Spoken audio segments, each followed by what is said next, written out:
All right, welcome everybody. Councilmember Waters driving over here, remembering our conversation and driving quickly. All right. Let's go ahead. Welcome everybody. Full house. Just out of curiosity, how many here are here for public invited to be heard? Okay. Keep your hands raised if you're here for fracking.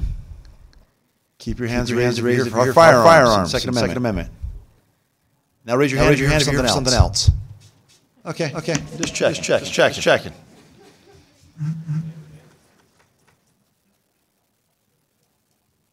All right. Let's go ahead and call this meeting to order. We do a roll call.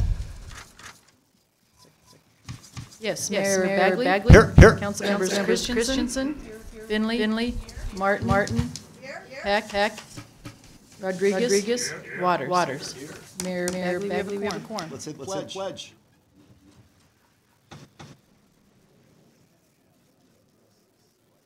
I pledge allegiance to the flag of the United States of America and to the republic which stands one nation under God, indivisible, with liberty and justice for all. All right. So I don't know how many people here that I was seeing online that kind of peruse some of the local groups. A lot of you are here. This is your first council meeting. So what we're going to do first, or very shortly, is it's called public invited to be heard. Anybody who wants to speak during what's called first call, public invited to be heard, you need to make sure you put your name on a list like this. There's one out there. If your name doesn't get on the list, you can still talk to us tonight, say what you want, but at the end of the meeting. So we're going to go through this first. We're going to do our stuff, and then if you don't get on the list, or somebody comes here later, you can talk at the end of the meeting. Also, just get it in your head after 3 minutes. Doesn't matter how much I love you, whether I know you, whether I don't like you, whatever you're saying is awesome, bad, whatever, you're done. So I'll cut you off. And that's just because we'd like to go home before 7 o'clock tomorrow morning. All right. Do I have an approval of the minutes from May 8, 2018? I have a motion. And I have a second. Can we vote, please? Oh, sorry. Dr. Waters? Yeah, I have my notes here are on the first agenda we got. I have a couple of corrections I'd like to make to those minutes. So now on on page 13 of the initial packet that we got. So let me get to page 13. Bear with me just a moment.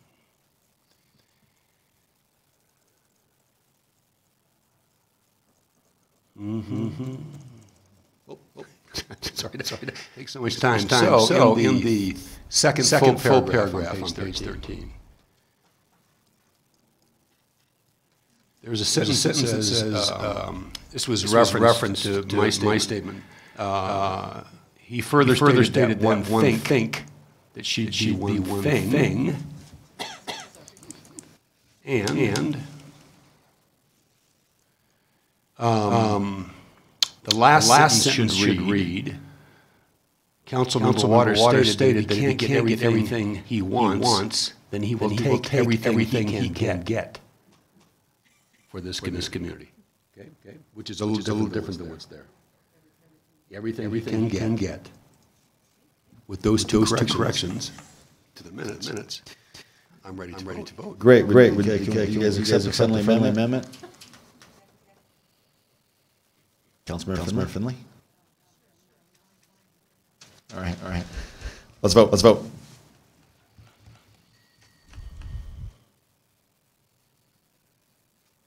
All right, that passes unanimously. Is there anyone who has general vision documents or motions to city manager for future action? Mayor Pro Tem Christensen.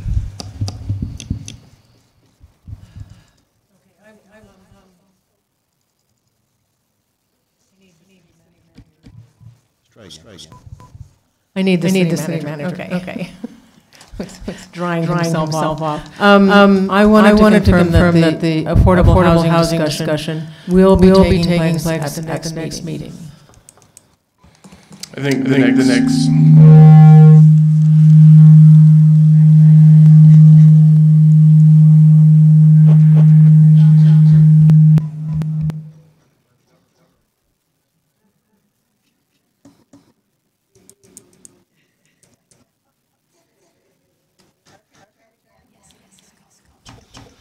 It is a go for it.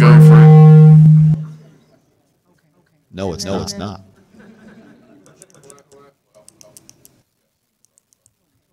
And at that time, will we be voting on the things Kathy Fedler brought forth, or will that be the following week?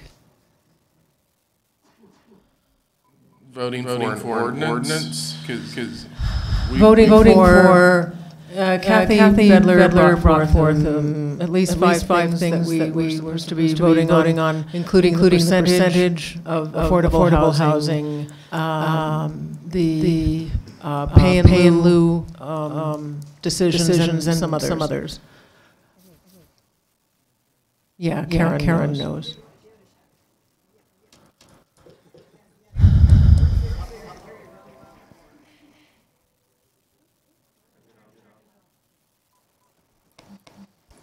Good evening. Mayor and Council Karen Roney, Community Services. So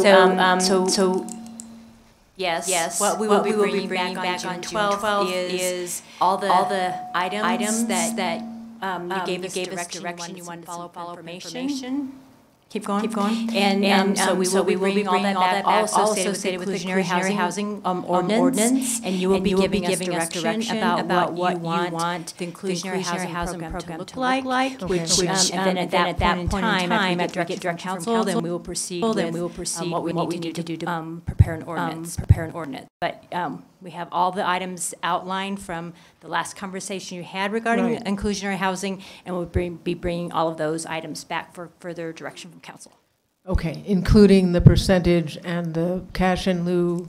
Correct. All the things that Kathy had. All the things associated with the inclusionary housing ordinance. Okay, yes. Thank you. Okay, the second thing I had requires me to hold forth for a little bit here. Over a month ago, we had an estimated 1,000 people march on City Hall and demand that we do something violence. A few weeks ago, 30 Altona Middle School students also marched down to City Hall, and Chief Butler, Mayor Bagley, and I spoke with them. So far, this council has done absolutely nothing. I called for a public forum about that time where the community could talk from all points of view, pro, con, whatever, and learn about the issue. And I received no second. Tonight we have an assortment of pro-gun rights people, and I would hope we also have people who are for gun safety. I'm going to read the Second Amendment, which is one sentence long. Hold on. So now's a good time to remind everybody. So tonight, what will not be permitted is, regardless of why you're here, we're going to have what's called the quorum, right? Everyone in this audience who's here for public invited to be heard will get their opportunity to speak. And whether or not you agree with Mayor Pro Tem's comments or not, whether or not I cut her off and tell her it's appropriate, that's up to me because I'm the chair. So let's just be respectful, and we'll get through tonight. Sound good? Okay, cool. The Second Amendment is written very broadly, and it's one sentence long. But usually only the second part of the sentence is read. A well-regulated militia being necessary to the security of a free state, the right of the people to keep and bear arms shall not be infringed. I think that's something we can all agree on. In 2008, the Supreme Court of the United States decided on the Heller decision. On page 54 and 55 of that decision, they stated that the right of the Second Amendment is not unlimited. Quote, it isn't a right to keep and carry any weapon whatsoever in any manner whatsoever and for whatever purpose.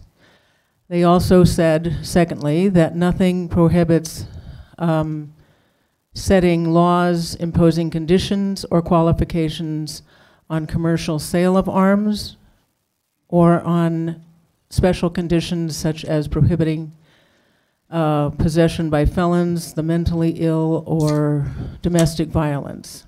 or in sensitive places such as schools and government offices. So, that being the case, I would like us to actually have a public forum on a Saturday where we can all sit down, all of us, and discuss how we feel about public right, how we feel about guns in our society.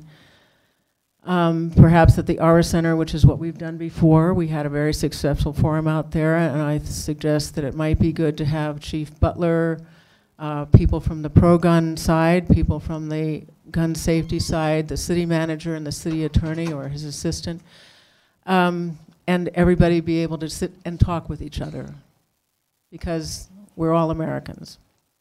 Secondly, I would like staff to find out if there are unlicensed sellers at the stadium gun show, and if so, I would like staff to draft a letter to the Boulder County Commissioners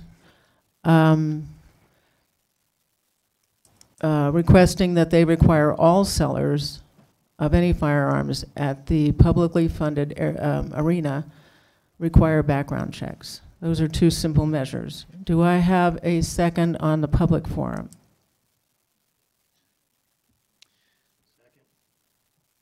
We have a motion and second. We'll have some Ms. Skit, you're in the queue. I guess I don't see any. I'm just going to say a couple of things. I believe that I'm going to speak for most everyone here who is here for the pro-gun side, as they've been labeled, would also vehemently argue that they are also 100% for gun safety. I consider myself on the pro-gun side. I also consider myself on the pro-safety side. But I also think that we just had I mean, the reality is, my view on this is what is happening throughout our nation, the discussion we're having is important. The question becomes, what can local governments do? What is appropriate? What is inappropriate? And there's a lot of debate on that. And we just had a retreat where we talked about not chasing squirrels. And this would be an extremely divisive topic of conversation. You might say, oh, but it's so important we have to have it. We can talk about it, but I mean, you just have to read the paper. I'm not going to gain some magic understanding of why people are committing school shootings. If you want to compare the amount of school shootings to other elements of crime, domestic violence, et cetera, we can start talking about where we should focus resources, et cetera. But essentially, at the end of the day, we could have a vote. We could do what Boulder did. We could not do what Boulder did, and it's not going to make a bit of difference. We've got 18 months left as a council, and I think that we should be focusing on the 3 areas that we identified at our retreat. And I think if we have staff start chasing these squirrels, every week we bring something up that's different. Prairie dogs.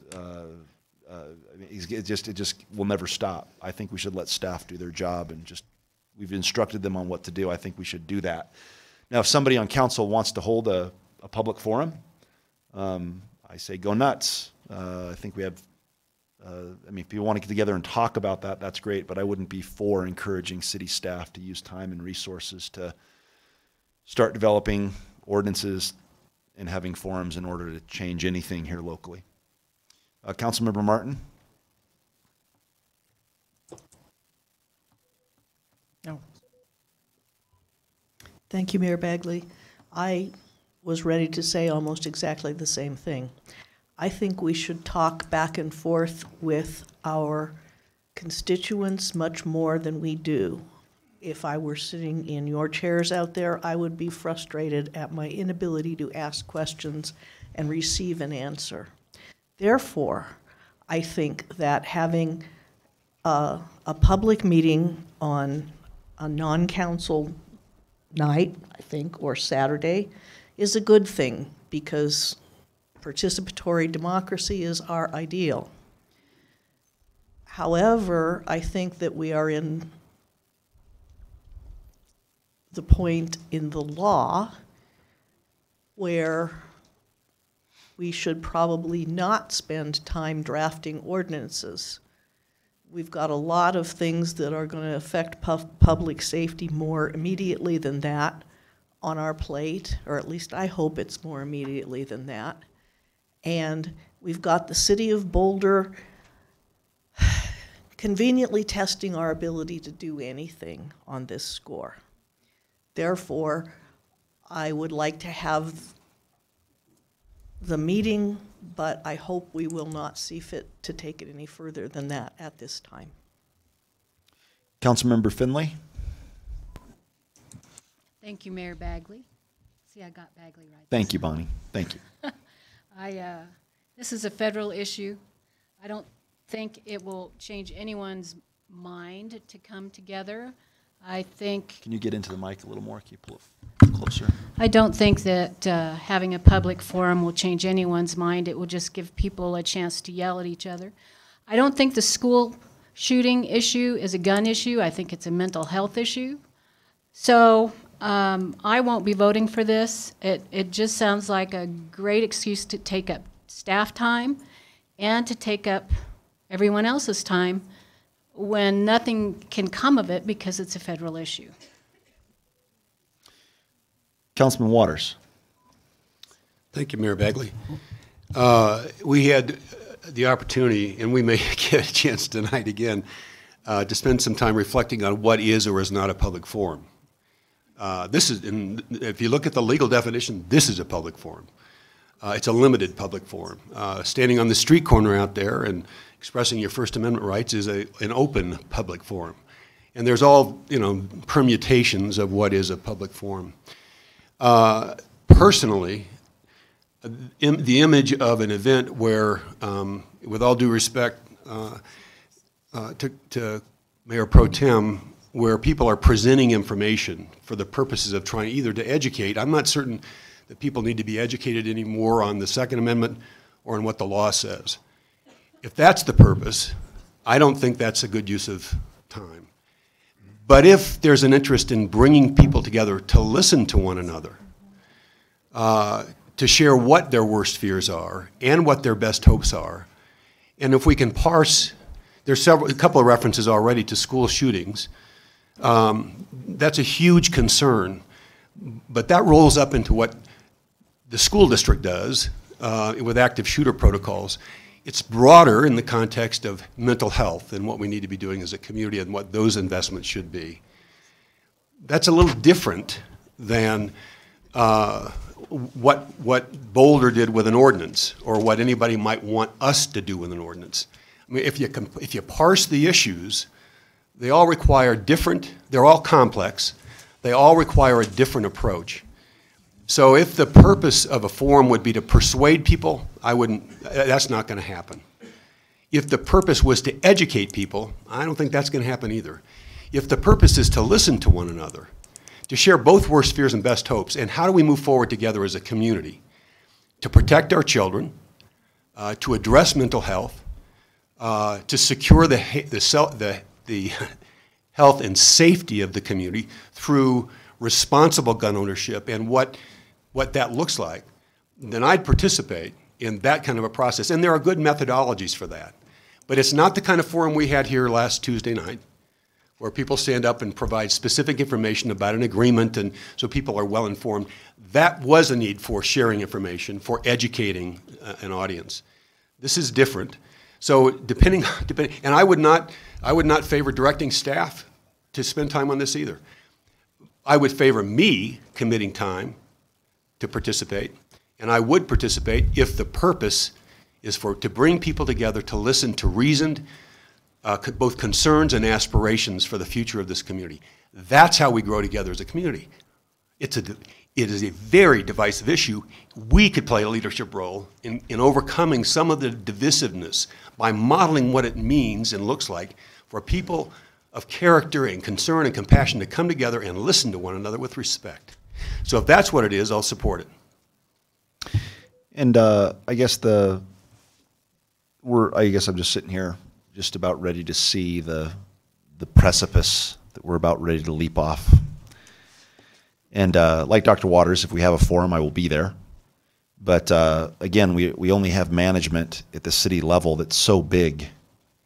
And if we have a forum that involves, if we have a forum, it's a public meeting, we have to keep minutes. Valerie will be there. City manager will be there. Eugene May will be there. Sean Lewis will be there. Sandy Cedar will be there. And then the question becomes, how much longer are we going to push off affordable housing and inclusionary zoning? How much longer are we going to push off the other things? And I mean, this is not a small topic. I mean, Tuesday night at this section of the agenda, we put this on the agenda item because certain members would bring up, certain members of council, not anybody even on this council right now, certain members of council would bring up issues at the last moment on council, and it'd be 11 o'clock, 11:15, and we were exhausted, and they'd be insisting on votes, and we'd make bad decisions, and we wouldn't have the data. So we said, well, let's put it at the beginning. So almost, I'd say every 1.4 meetings, we come up with a major issue that we want to give to staff, and that takes weeks, months, and this time is not, even though, I mean, tonight we're going to be here all night, and you're welcome to be here. The public is welcome to be here. I'm not complaining that I don't want to hear public invited to be heard, but it takes time. You know, 3 minutes times 40, 60 people, that's going to take up all the time tonight when we could be doing the business of other things. And so if we have this tonight, then we have the forum. This is an issue that's not, you just go, okay, well, great, we had a forum, and walk away. This is an ongoing, serious issue, whether it be you're concerned about children in schools or whether it's you're concerned about losing some of your Second Amendment rights. So it's just going to, this is going to snowball if we do this. So we just had it. I mean, we just spent a Friday saying that we weren't going to do this, but I fear that we are about to. Mayor Pro Tem Christensen.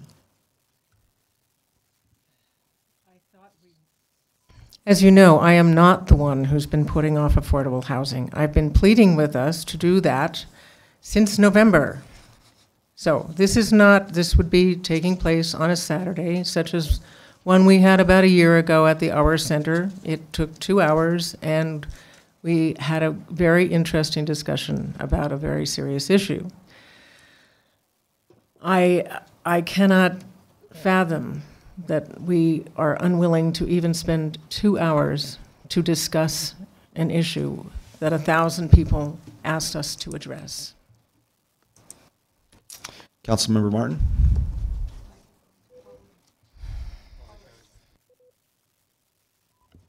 Thank you, Mayor Bagley.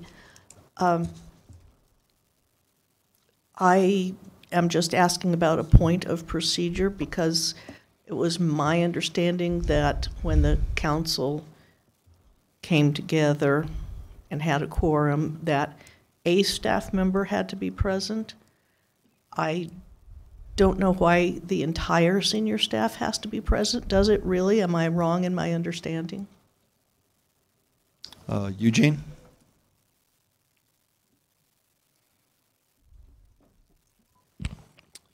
Mayor and Council, Eugene May, City Attorney. I think it's the discretion of staff to put appropriate resources when the City Council holds public meetings. We want to make sure it's done well, that the council is informed and has the support that it needs.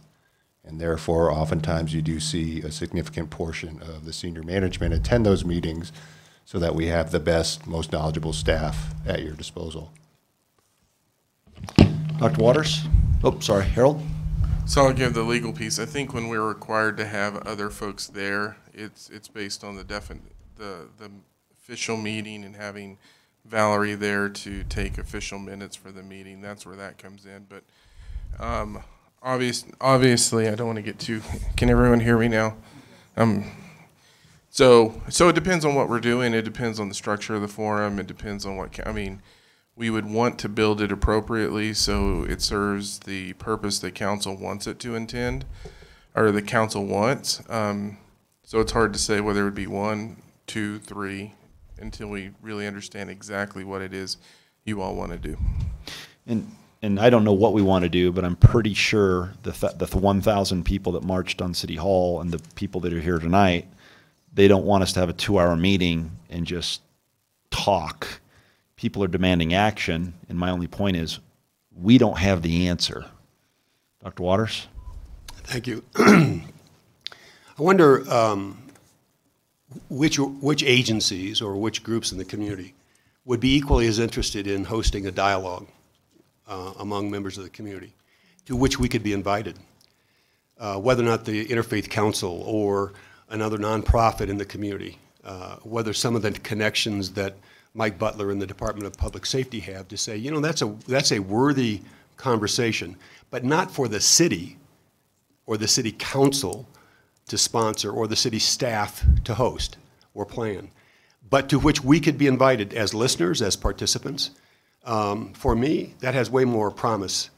And not just as a one-off event, but as an ongoing conversation. I suspect tonight, I'm almost positive tonight, we're going to hear more worse fears on both sides of this issue. And at some point in time, if we could move that to a discussion about best hopes for the community, and I know I sound like a broken record on this, but it shows up every Tuesday. It's a pretty song. Night. Top 40. But that is the way for us to kind of transcend the divisions, is to acknowledge that we could create the worst fears, but we can also create other futures for ourselves. And I'm guessing there are others in the community that would be willing to join or step into that and invite us to be part of it, which I think has a better feel for me than I don't. You and I sat next to each other and talked a lot about squirrels. I don't want us to change squirrels. This is a big issue, a big concern, but it's bigger than this council, and it's one I'm hoping that others in the community might be willing to step in and provide some leadership on as well. Councilmember Rodriguez. Thank you, Mayor Bagley. I'd like to echo some of Councilmember Waters' sentiments in the concept that this is a dialogue that deserves multiple stakeholders, not just a city solo lift.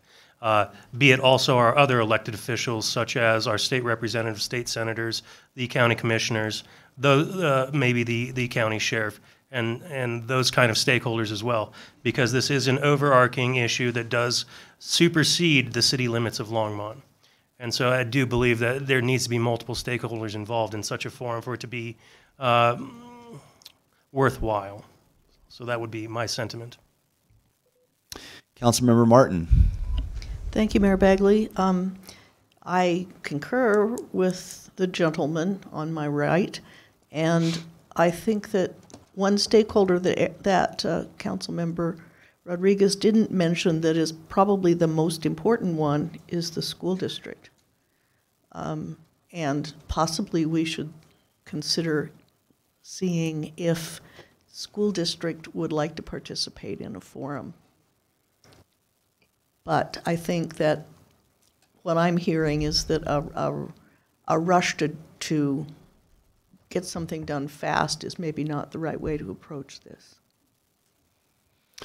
All right, so Valerie, could you read back, actually, Mayor Pro Tem Christensen? Well, it seems obvious that I do not have the vote, so I will withdraw that.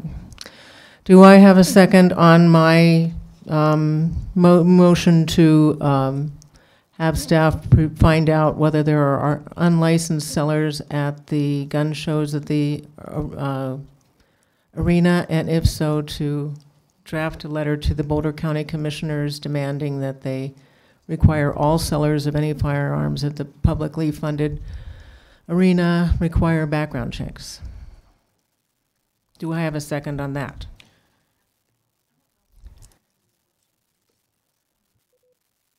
Councilmember Waters? Here, if you would amend that motion, I would second, to ask staff simply to first get the facts before authorizing anything else. And it would take one phone call, I would assume, to do that.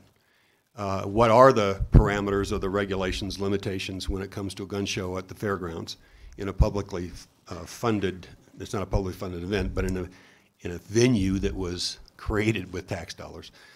And if indeed there are issues we ought to address, then we could direct staff to author a letter. But short of that, it's, I think, a phone call to get the facts straight and then decide what to do.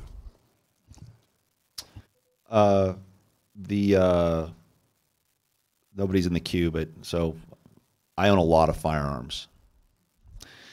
Antique ones, muskets, Civil War revolvers, AR-15s, shotguns, long guns, high caliber, low caliber. I mean, I like guns.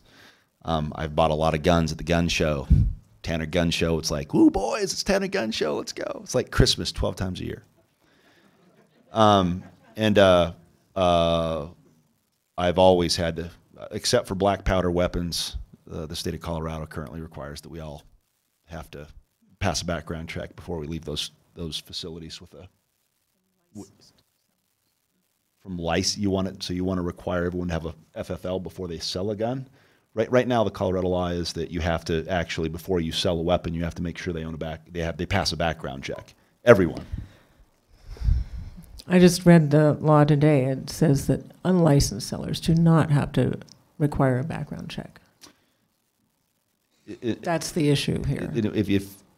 So anyway. If that's not true, then that's okay. It doesn't matter. I just, again, my question is, currently, Boulder, we could talk about the law, et cetera. I'm not interested in Boulder. I'm interested in Longmont. No.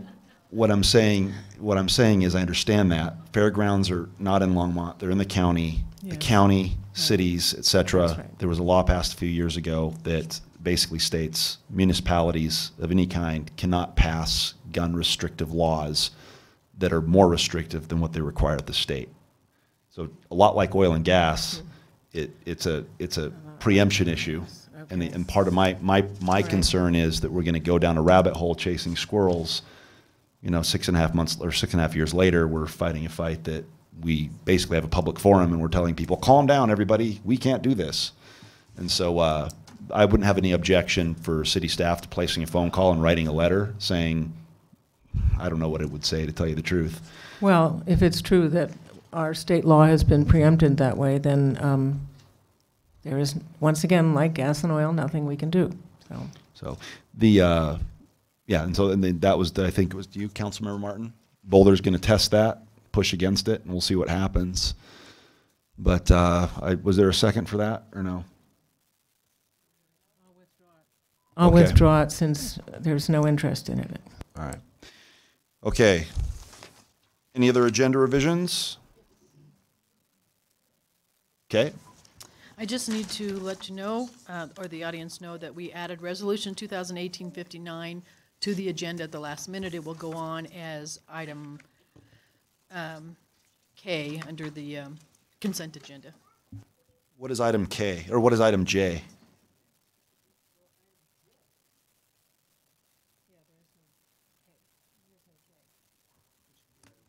Item J, it goes through item J. Oh, I'm sorry, it goes as item J. I'm sorry.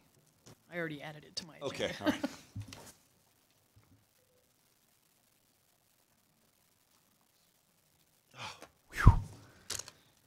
We're in luck, people. We get to have a meeting. All right. City manager, you have a report? No report, Mayor and Council. All right. So we're going to go on to special reports and presentations. And I've got a proclamation here, which probably is what brought people out. So by way of explanation, there are three kinds of proclamations. They're the ones that people submit, and I go, I'm not reading that. They're the kinds that I come up with myself, like the renewable energy event, or the renewable energy goal, 100% renewable energy by 2030. And then there's ones like this that they ask me to read it, and I change it to what I feel comfortable with. So if there's somebody here, if you're thinking, well, why doesn't he do a proclamation on the Second Amendment? Write one up. Get it to me. If I like it, I'll read it. If I don't, I'll change it. And if I really don't like it, I won't do it. So this is a proclamation designating June 2nd, 2018 as National Gun Violence Awareness Day in Longmont, Colorado. It is not a proclamation saying do away with the Second Amendment and take my guns. Whereas every day 96 Americans are killed by gun violence and more than 200 sustain non-fatal firearm injuries. I checked that stat. Whereas the rate of suicide by firearms surpasses the rate of motor vehicle fatalities in Colorado. I checked that stat. And whereas support for the Second Amendment rights of law-abiding citizens goes hand in hand with keeping guns away from dangerous people. And whereas to honor the lives and lost human potential of Americans stolen by gun violence, a national coalition of organizations has designated June 2nd as National Gun Violence Awareness Day, in which anyone can participate by wearing orange. And whereas we renew our commitment to reduce gun violence and pledge to all we can do to keep firearms out of the wrong hands and encourage responsible gun ownership to help keep our children safe. Now, therefore, I, Brian J. Bagley, Mayor, by virtue of the authority vested in me and the City Council of the City of Longmont, do hereby proclaim June 2nd, 2018 as National Gun Violence Awareness Day in Longmont, and I encourage all citizens to support the local community's efforts to honor and value human lives. Now, is there somebody here who would like to come up and accept this proclamation? I believe Sarah Abachowski and others who are here with Moms Demand Action. Are you here? Great. Would you like to come up and say a few words?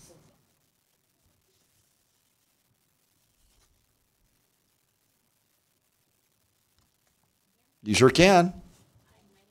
You want to go ahead and turn on that microphone so we can hear you? I sure can. Hi, my name is Julie, and I am part of the Moms Demand Action group here in Longmont. We're a group that was founded the day after the Sandy Hook shootings, when a bunch of mothers had gotten together and just declared that enough is enough. We're not about taking away anyone's Second Amendment rights. We're just about creating a safer place for citizens and gun owners. National Gun Violence Awareness Day was established in 2015 after a young teenage girl was shot and killed. She was mistaken for somebody else. Her name was Hadia Pendleton, and she was killed in Chicago. And a bunch of young kids got together and decided to wear orange, because orange is a color that defines safety, and especially in the gun culture. It's a color that hunters wear to keep themselves safe. It's a color that activists in New York and Chicago and Florida wear to kind of talk about safety. So it's a color that we're going to wear on Gun Awareness Day to talk about just bringing awareness to all of the victims of gun violence. They happen everywhere, big cities, small towns, and rural communities. So I hope that all of you guys can support us in that day. Thank you. Well, we certainly do, which is why we did the proclamation. So why don't you come up? City Council is going to take their picture with you.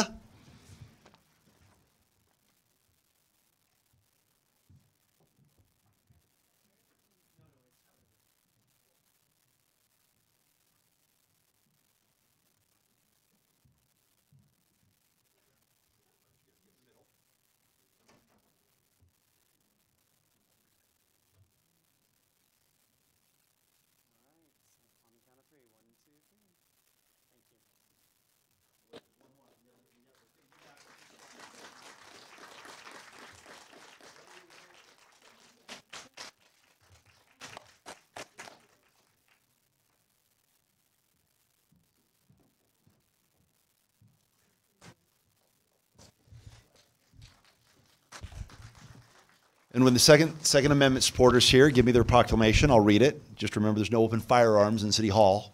So when you show up with your hunting weapons, just make sure you leave them in the car. Thank you.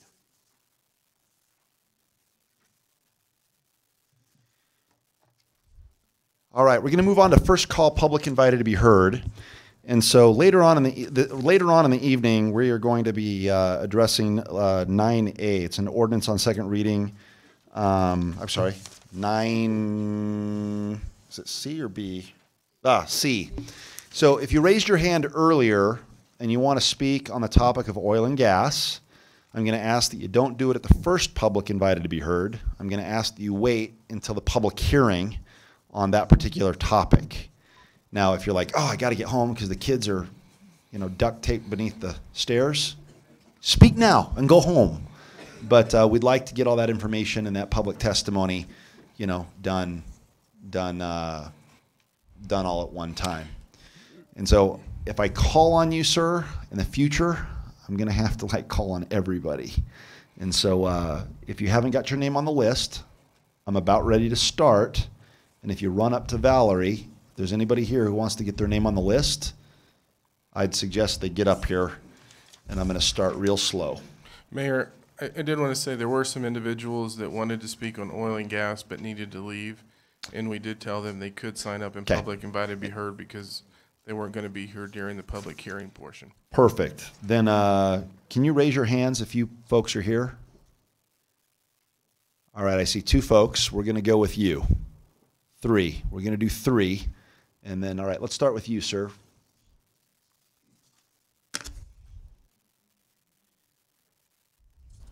My name is Ed Granados. I live in Humboldt Circle. Okay. Ed Granados in Humboldt Circle. Can you hand that? Can you? Yeah. Could you hand me back the list? I think his name's on there, so I can start crossing it off. Closer? Okay. Well, you're really close. I'm interested in the City Council supporting an educational type forum. And it would be on topics related to the real-time monitoring system for methane that was described at last week's meeting. Okay. I think this is really critical for ensuring the safety of the people of Longmont. Okay. The topics for this discussion, I have technical aspects first. There's a broad category. And things I would like to hear, and that would be a description of this technology, advantages of real-time versus current system, the number and location of monitors, what chemical species are currently monitored, what chemical species will be monitored in the future. Okay. The second line for implementation would be the timeline for the implementation and critical factors in that timeline. CU completion date, implementation date for Longmont, and a presentation of the critical factors in the timeline and an explanation of how they are being addressed. Next topic is data analysis. How is the data processed? Explain the specifications that relate to the data points. Show samples of real data obtained from Boulder County. Next topic. Follow-up procedures when out-of-spec data is obtained. Review current local, county, state actions that would follow out-of-spec occurrences. Okay. And the last one, what happens to companies that repeatedly contaminate Colorado's atmosphere? Past experiences, anticipated changes in protocols. So, in summary, I'd like to see a detailed presentation covering these topics. I would like to have the opportunity to ask questions after each slide is presented, and follow-up discussion and question and answer section. Thank you, sir. Okay. Mr. Stump. I'll defer till the gas here. All right, great. And the hand that went up in the back, come on up, ma'am.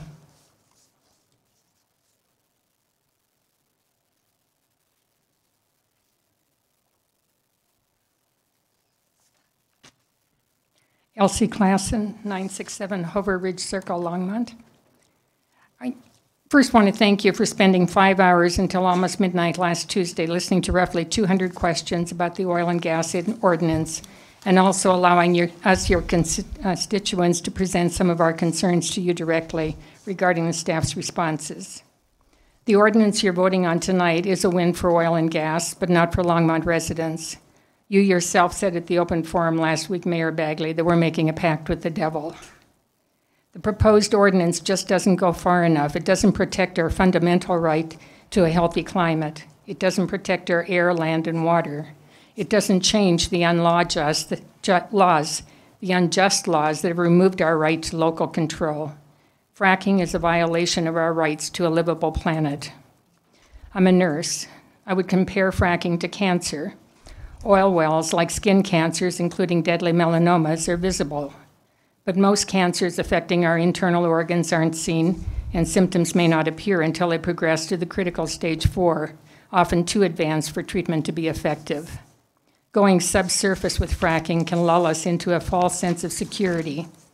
What is real is that by compromising with the oil and gas companies and passing this ordinance, you may be placating many Longmont residents, but we will still be fracked, and we will all be dealing with the consequences.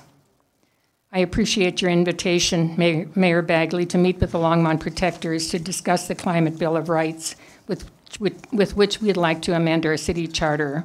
Almost 60% of Longmont voters voted against fracking in 2012. And this was before many of the hundreds of currently available scientific studies were published warning us of the health dangers. Do you want Longmont to become another Erie, more serene on the surface perhaps, but with similar health issues that are becoming more prevalent there? You may have heard about the mom in Erie, a scientist with a doctorate in pharmacology and neuroscience, who recently had her 6-year-old son tested for benzene and ethylbenzene. She just wanted a baseline for his exposure so that she could use this to detect any elevated levels in the future. The results showed her son is in the 85th percentile for these cancer-causing chemicals. In her own words, what I was unprepared for was seeing how high his baseline level is right now. I'm a scientist who wants to be thoughtful about this, and I'm a mom who's really trying hard not to panic over these blood level results. If it isn't the proximity of 158 wells within a 1-mile radius of my home and my son's school, then where would you say this level of exposure to this environmental carcinogen is coming from? Where? Even going subsurface doesn't eliminate the very real dangers of fracking.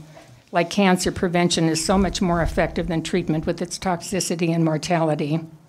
Passing this ordinance tonight makes it even more necessary to pass a climate bill of rights. Thank you for participation in this topic. All right, let's go ahead and move on. All right, Craig Kuhn.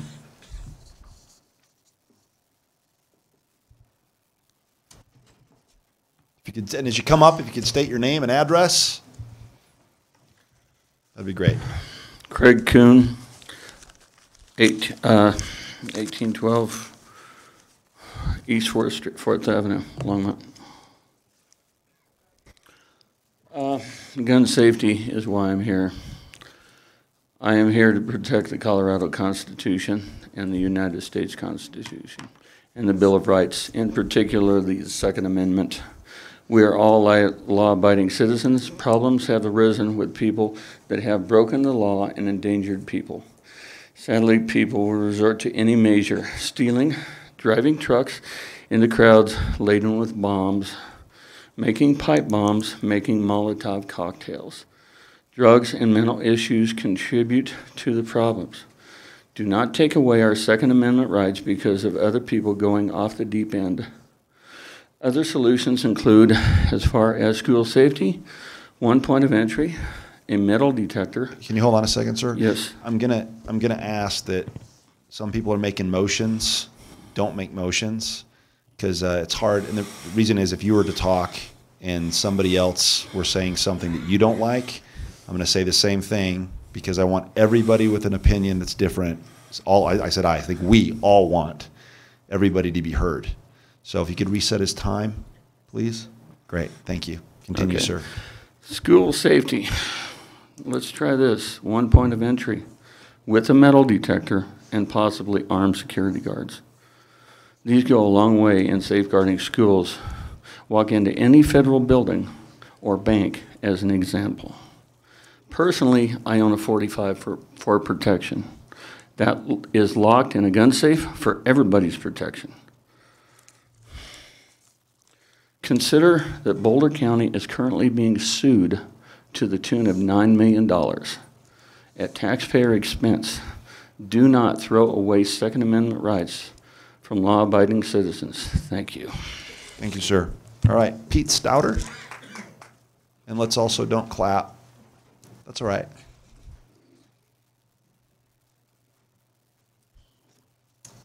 I'm Pete Stouter. I live at 1103 East 4th Avenue.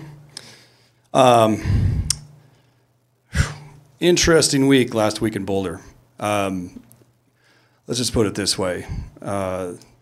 They took the rights of the people and ignored them and went right to making their own laws.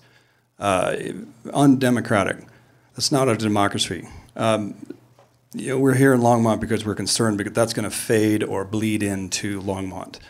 So we're here tonight and every other night to just educate and learn and just make a presence. This is our rights. Boulder City Council member not only took the democracy and ripped it away from the community, but they also broke several laws, a lot of laws. The Colorado State Constitution, the United States Constitution. I suggest the Longmont City step back. The council watch what goes on in Boulder for a while. Learn from it. Study the laws and learn from costly mistakes that the People's Republic of Boulder made. Right now, analysts are figuring out about $1 million per taxpayer money per counselor. So there's about $9 million in lawsuits that's going to be taken on within several months. Probably $10 million with Tom Carr. He's got his work cut out for him. So let's talk about human violence instead of replacing it with gun violence. I don't like that word, gun violence, because I got guns. Everybody's got guns over here, and I don't think those are going to grow legs and go shoot people. It's human violence. That's what we're talking about, mental health, psychotropic drugs that these kids and these adults have to go get a weapon, a gun, a knife, a rental truck, which mowed down mothers and babies in Canada just about 2 months ago. Let's ban rental trucks. Couple other things, I know there's groups that want gun safety. I get it. We want gun safety too. There are plenty of organizations out there that these groups behind me that are funded by Mayor Bloomberg would like to join. We have gun clubs, we have hunter safety, we have all sorts of courses and all sorts of programs that these people can invest their time in instead of creating a new group. Because I don't think they're going to teach about guns. They're going to teach you on how to remove your Second Amendment rights. So let's just wait, let's watch, see what happens in Boulder, because they're in for a run. Thank you. Thank you, Mr. Stouter. I assume this is your wife, Gwen? Well, Gwen Stouter, you're up. And Sandy, it is super hot in here. I don't know if it's the topic. Yeah, or can we get some airflow going up in here? We get a lot of bodies in here, and I'm going to start taking off ties and jackets. Is there a way to get this place cooled off a little bit? Cool. Awesome. Ms. Stouter, Hi. go ahead. Good evening. My name is Gwen Stouter. I'm 1103 East 4th Avenue here in Longmont. I spoke in front of the Boulder City Council last week, and, I have to just commend what this council had to say earlier. Wasn't sure where you stood.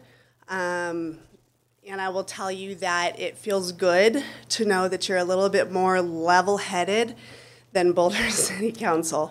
So, what I told them was people fear what they do not understand, and most do not understand firearms.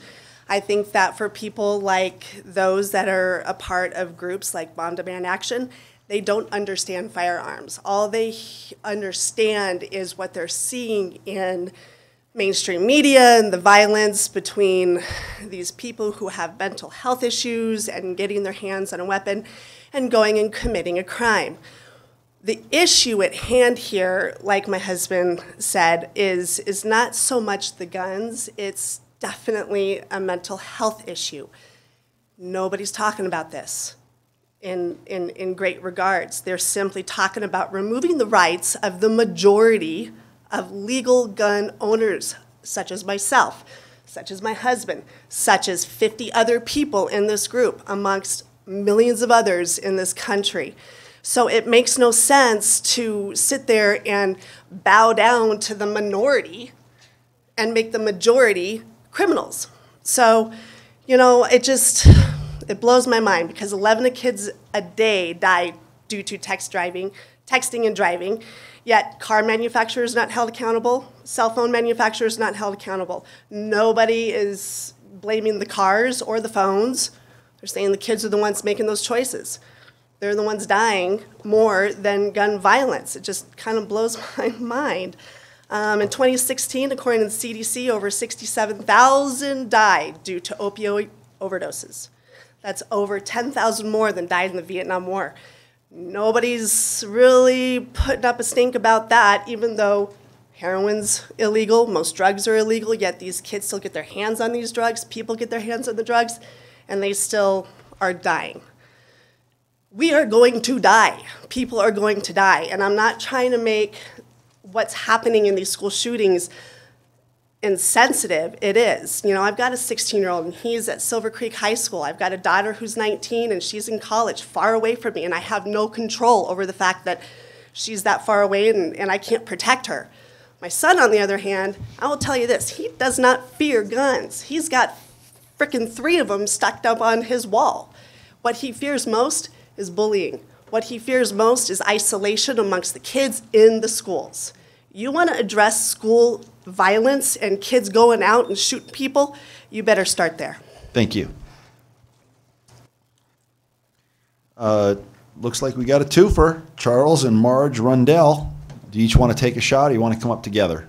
I assume it's one at a time, right? Just you? Okay. My name is Charles Rundell.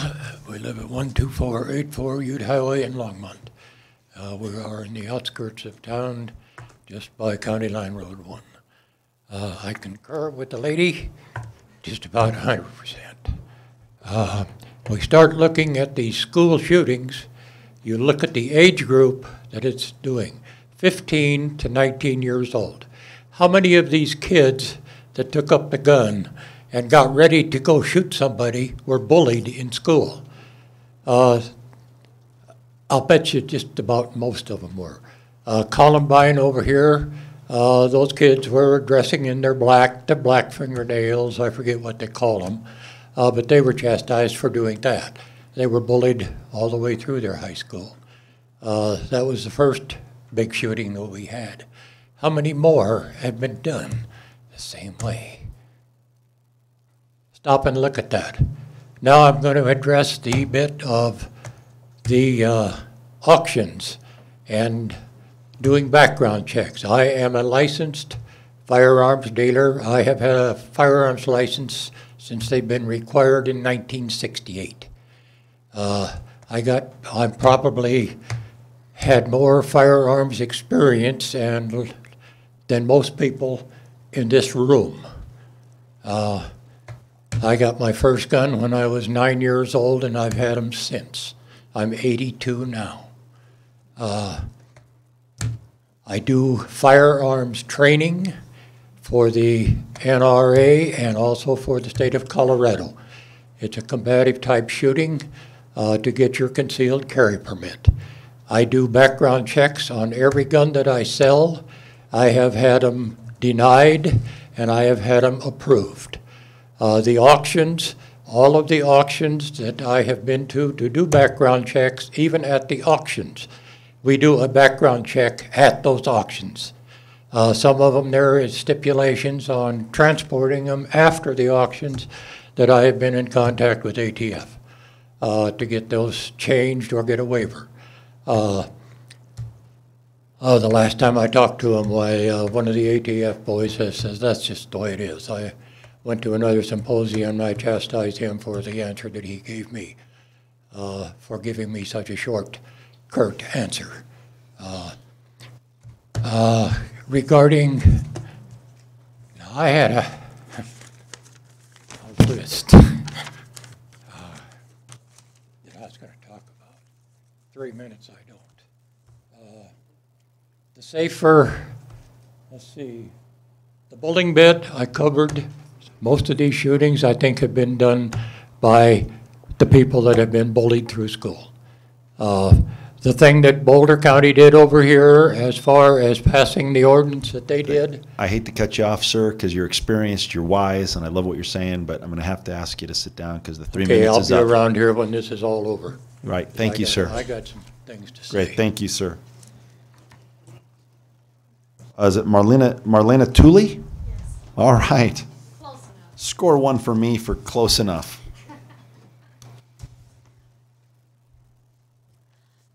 My name is Marlena Toohey.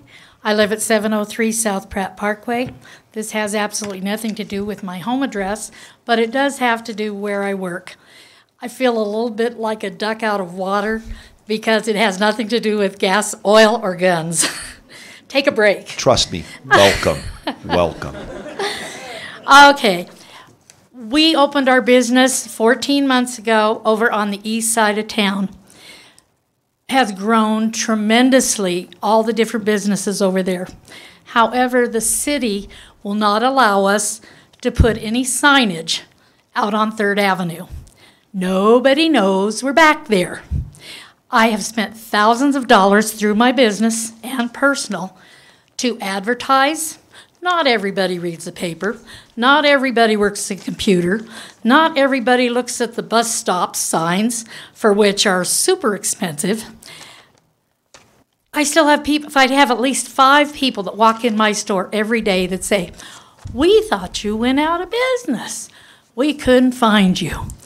All I'm asking is that they call them monument signs.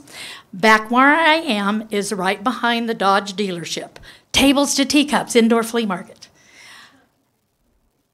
If we could have a monument sign, all the businesses back there would participate, putting it out on 3rd Avenue so people would know where we at.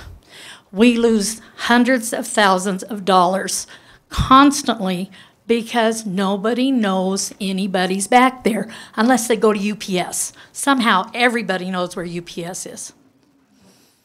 So all I'm asking is, because you're working on the redevelopment of property right now, that this is a consideration on your behalf to let us have, we don't want tacky things, we want something nice that people are going to come and see.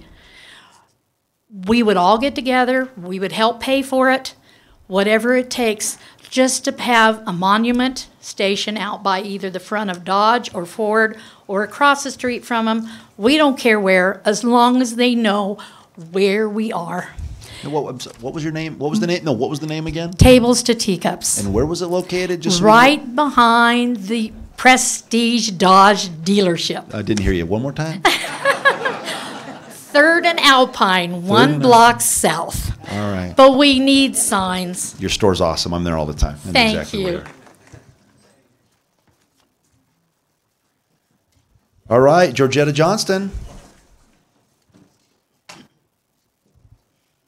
Good evening, and I'm not going to talk on that either. And thank you for letting me talk. And Georgetta Johnston at 320 Homestead Parkway. So what I'm doing is the paper that came out about Sarah that I'm unhappy about. She has helped this, been on the council. Some of you know I've been coming for like 2 years, I suppose, talking about housing and all kinds of things. We want a good city to live in, and I think this is unfair that you're trying to charge her that when I'm sure others have made not good choices. I like you, Brian. You did a good job. She would have done a good job, and so would Roger have done a good job. So I'm praying and I'm believing that you're not going to. She's done wonderful things. Wonderful things. And I know different ones of you, Bonnie, Brian, Polly. Some of you don't know me. Most of you do, and I think that's unfair. So I think you need to think that through and be careful, because when somebody does and stands for good and helps this city, then I don't feel that's fair. So Lord bless you, and thank you for listening to me, and I hope something will be done about this. Thanks, Georgetta. James Johnston? No? No, go ahead. All right. Just so you know, we voted a while back that we're not collecting on that. So we still need to fix it, but she's safe, I guess is my point. Lance Psycho. And then just real quick, are there families here with small children that have school in the morning? And are you on the list? You're not on the list? Okay. If somebody has a kid, small kid, and they need to get to school, raise your hand. And all right. Guess not. You're here for the long haul. Sorry. Mr. Psycho. That's the real name. Good evening, Council. Lance Psycho, 12755 Strawberry Circle, Longmont, Colorado. I'm here tonight to urge the City Council of Longmont to refrain from considering any motion that would push for gun control within city limits following the lead of Boulder. When I moved to Colorado 10 years ago, I chose to live in Longmont instead of Boulder because sanity still existed in this city. I own a prominent business in town and own and develop real estate here, which adds to your tax base. I also build the community through my volunteerism, and all 4 of my children attend public schools here in Longmont. I'm also a law-abiding gun owner that often carries them to defend myself and my family on a routine basis. Many of the people behind me We're at the city council meetings in Boulder, and despite us continually laying out the facts behind gun violence and the lack of it in Boulder, we were met with deaf ears, and they passed the ordinance unanimously. It's probably because their city council is 100% weighted to the left politically, but that's not the case here. We have a mixed council of Republicans, Independents, and Democrats, much like our voter and population base. We do not need to be like Boulder. We're Longmont. You are all Longmont, and we are different from Boulder, and I believe that is a good thing. Why aren't we talking about the mental health issues? Why aren't we talking about the overprescription of mood-altering drugs on our children? Why aren't we talking about gun-free zones? Why are we not talking about firearm training, school safety, and at-risk monitoring? Why are we not educating ourselves about weapons, what makes them different, and the facts? Why aren't we having an honest discussion? Less than 24 hours after Boulder passed their gun ban ordinance, a 4-pronged lawsuit was filed against each member of their city council and their police department on behalf of a citizen, 2 businesses, and even a student attending CU Boulder. Don't be like Boulder. Longmont doesn't need to waste time and taxpayer money in a lawsuit. You were elected to make, you were not elected to make your law-abiding citizens into criminals. There are better things to do as elected officials. I don't have the answer for school shootings, but I do know that motioning for and passing a ban like Boulder's here in Longmont is not the answer. All that ban has done is divide us further politically, make law-abiding citizens into instant criminals, and simplified an over-complex problem without addressing its complexity. Don't be like Boulder. Thank you. Thank you, Mr. Psycho. Jessica Blevins.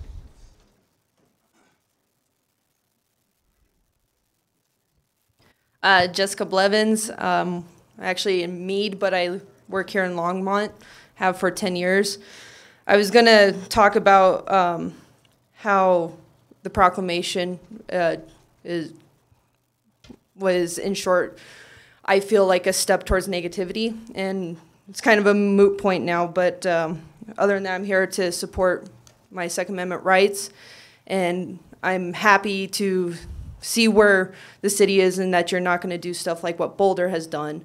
And I'm going to take your advice and make a proclamation myself and send it in. So thank you. That's all I have. Look forward to it. All right, Patrick McClintock.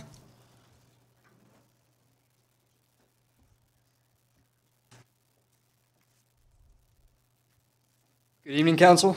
I'm Patrick McClintock, 1678 Judson Drive here in Longmont. Tonight, I'm going to take you on a brief visual journey. Imagine, if you will, you're in Africa, standing in a grassland of the savannah.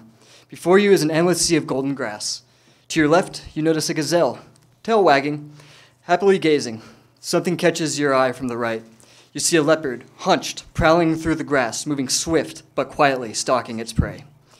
The gazelle lifts its head, looking towards the direction of the leopard, thinking it may have heard something.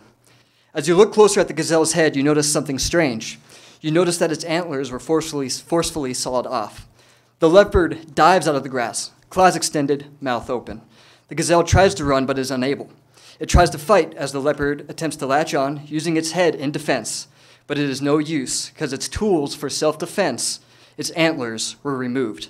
The gazelle, unable to defend itself from the leopard, is eventually overtaken. Now we are in an alley, in a city. It's night. It's fairly dark except for the light from the full moon. You hear movement from the right as a young woman walks along the wet concrete. She just got done texting her friend, so she puts the phone back in her purse. You notice a dark figure behind her. A large shadowy figure. In his hand, a knife. You see him moving swiftly and quietly, stalking the young woman. The figure quickly catches up to her, grabs her arm. The woman, startled, fights back and hits the man in the face, giving her space to start running for her life. She begins moving as quickly as she can, screaming for help and scrambling in her purse for her cell phone to call the police. The woman is a law-abiding citizen, and because this city outlawed the possession of firearms, she is unable to defend herself from the predator. Because her tools for self-defense were removed, the shadowy figure caught up to her, and she was overtaken. I ask you, Council, how does it make sense to remove the antlers from a gazelle, rendering it virtually helpless from a predator? How does it make sense to remove the tools for self-defense for a human, rendering them virtually helpless from a predator? Council, you don't see nature removing any creature's ability to defend itself. So why are people trying to take away a human being's ability to defend itself? Not only is it a violation of the Constitution, but I would safely say it's against the laws of nature. It was Robert A. Heinlein who said an armed society is a polite society. Manners are good when one may have to back up his act with his life. Council, we call on you tonight to step up when Moms Demand Action and similar organizations come to you, demanding gun control similar to Boulder. We ask that you politely remind them that the inalienable right to keep and bear arms is necessary for protection from evil, as well as necessary for protection against a tyrannical government, and under no circumstance shall this right ever be infringed. Thank you. Thank you. Sean McBride.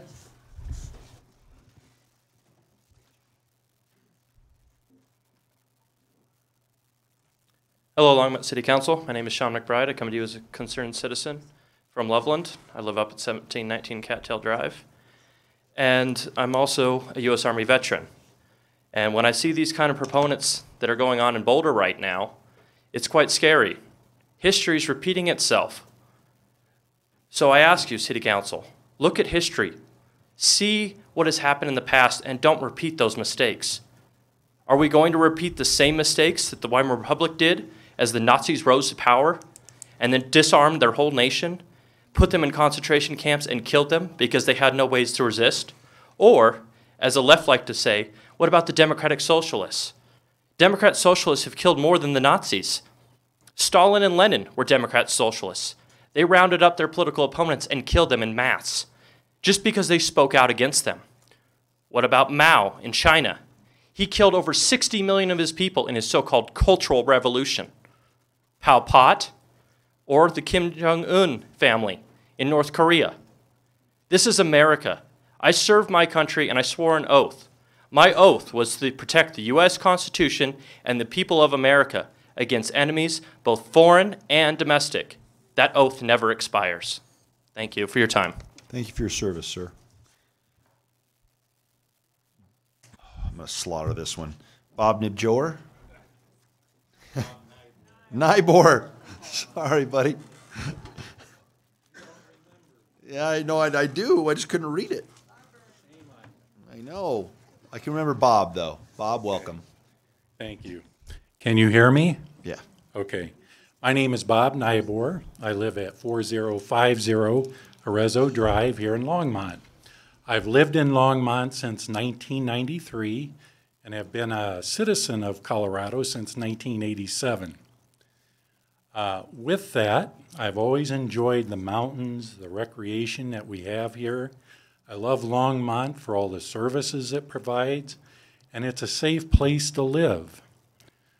But for me, that wasn't always so, and I'm going to talk about gun violence because I'm a victim of it. I grew up in Illinois, and guns were pretty prevalent in my family. On Christmas Eve, 1965, I was at a family gathering when a relative pointed a rifle at me, and I just said to him, "Don't point," bang, right in my right arm. Had a quick trip to the emergency room, got a tetanus shot, went back home. My father, and I'm sharing this, it's the first time I've shared this with anyone, my father was a World War II veteran and was injured during the war.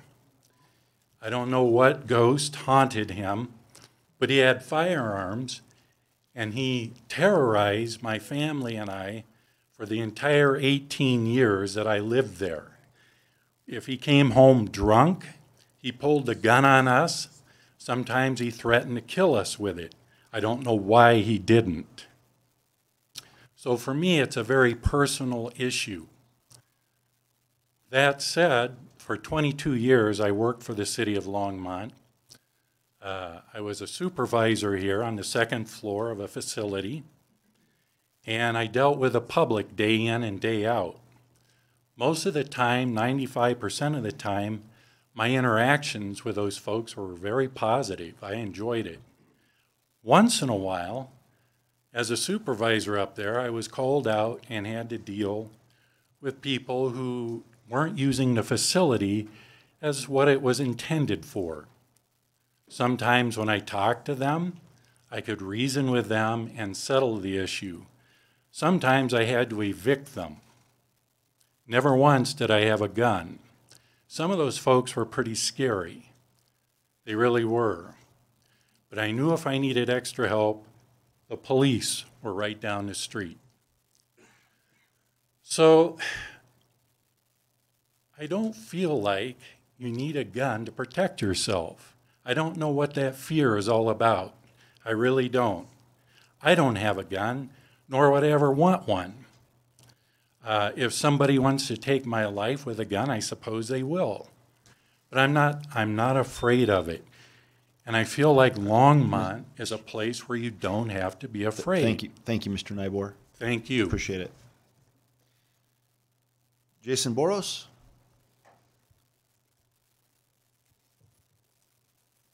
Here for the short people, you know.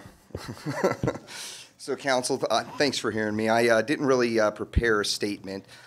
Mayor Pro Temp, I was listening to things you said. And one thing that caught my ear was the conflation of, you know, trying to separate two groups of one being for pro-gun safety and the other just being pro-gun. What I'd like to point out is that everyone here that is a gun owner is for gun safety. We all want safety, public safety, school safety. I have a daughter in school, and you know, I want her to be safe. I want the children of Moms Demand Action to be safe. But we need to focus on what the real issue. Why are our kids killing each other? It's not guns. We've always had guns in this country. Kids used to take their guns to school in this country and didn't shoot each other. What changed? It wasn't the guns. It's the people. It's our society. It's how our kids are raised. So when a child gets bullied and continues to get bullied at school, and that situation continues to get ignored, and you create a powder keg and it doesn't get addressed, you're going to have a problem on your hands, especially in our current society that just, you know, we have kids that have enjoy celebrity culture. And when a child goes and shoots a school, the media immediately puts it out and glorifies this child. Their name is all over the place, and the next kid who's you know, upset, having a problem, wants to go out and do the same thing, but even worse. That's not the guns. That's us. And that's something that we as a society need to address. And we need to have these conversations, and I would love to sit down and have these conversations. We tried to have that conversation in Boulder. I was part of that conversation, and it was shut down. And it was shut down because certain special interest groups didn't want to have that conversation. They wanted a ban. They didn't want to address the fundamental issues that are causing the violence in our schools that we're seeing. And they wanted to rack a notch on their belt and say, we got a ban pushed through. And it got the city of Boulder sued. And it's going to have no net effect on public safety. It's not going to protect one single life, as they like to say. If we wanted to make it about saving just one life, we would address the things that actually are public safety issues. Such as other people brought up opiate abuse. You're more likely to die in a car accident than you are to suffer from gun violence in Boulder County by a huge margin. Those are the real issues that this council should be looking at, not necessarily non-issues such as the gun violence that doesn't happen in Boulder County. And that's all I have to say. Thank you. Thank you, sir. Linda Schlacke?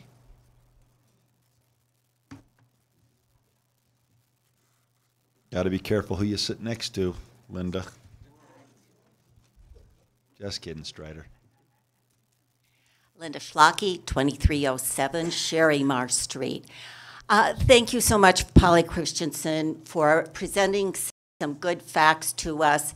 I would like to add, in addition to the 1,000 people that marched for the March for Life, there were many of us among the thousands in Denver that were marching to hopefully make a difference on the state level. I would also like to add that assault rifles were illegal in the United States from 1995 to 2005, and mass shootings dropped by 37%. That's a lot of lives, folks. Another thing I would like to add is guns are the third leading cause of the deaths of children in our nation. That is shameful. Assault rifles were designed as weapons of war for soldiers. They were not designed for average citizens to be toting around our streets. And military people who have seen the effects of those on real people are not excited about average citizens. As a mother, a grandmother, a teacher who still volunteers in our local schools, I would ask you to ban assault weapons, magazines, bump stocks. They are not needed for hunting. My son-in-law is a very successful hunter who provides meat for his family, and he has never needed those things. There is discussion about arming teachers. I recently heard a widow of a fallen police officer in Colorado talk about how the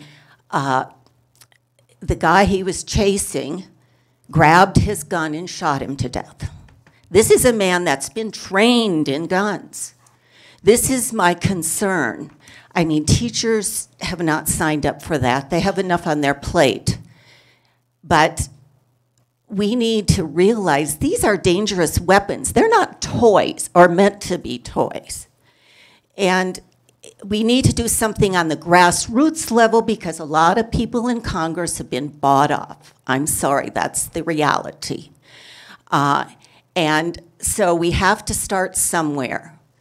And Boulder started in the right place. They started at the local level. We've got to do something. It's just shameful what's going on. We have to be realistic. I'm not saying take guns away from everyone. Thank you, ma'am. And a good example of, look at that, lots to say and cut it right off. All right, Grady. Mary Buchanan?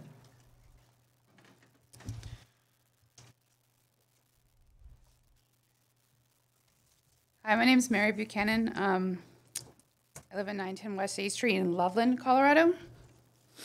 I guess I just wanted to address some things that other people have said. I don't think most of us think that guns are toys. We know that they are a tool that you have to have a massive level of respect for. Guess I'll just start. I am a law-abiding citizen, the type of person that restrictions to the Second Amendment would affect. Murderers and other criminals do not follow laws. It is, after all, what categorizes them as such. I guess the most protected society, i.e. prison, is a good example. They have shanks. Take away the guns, they'll find something to kill each other with. In nature, predators often think twice when their prey is armed. The same applies to humans, and I would hope that anyone who thinks otherwise would reevaluate that kind of rationale. I heard before somebody say we shouldn't have to walk around afraid or needing guns. And I'm going to say, as I have fallen victim to domestic violence and rape, and now that I'm a gun owner, I'm not afraid anymore. And I'll be damned if that ever happens to me again.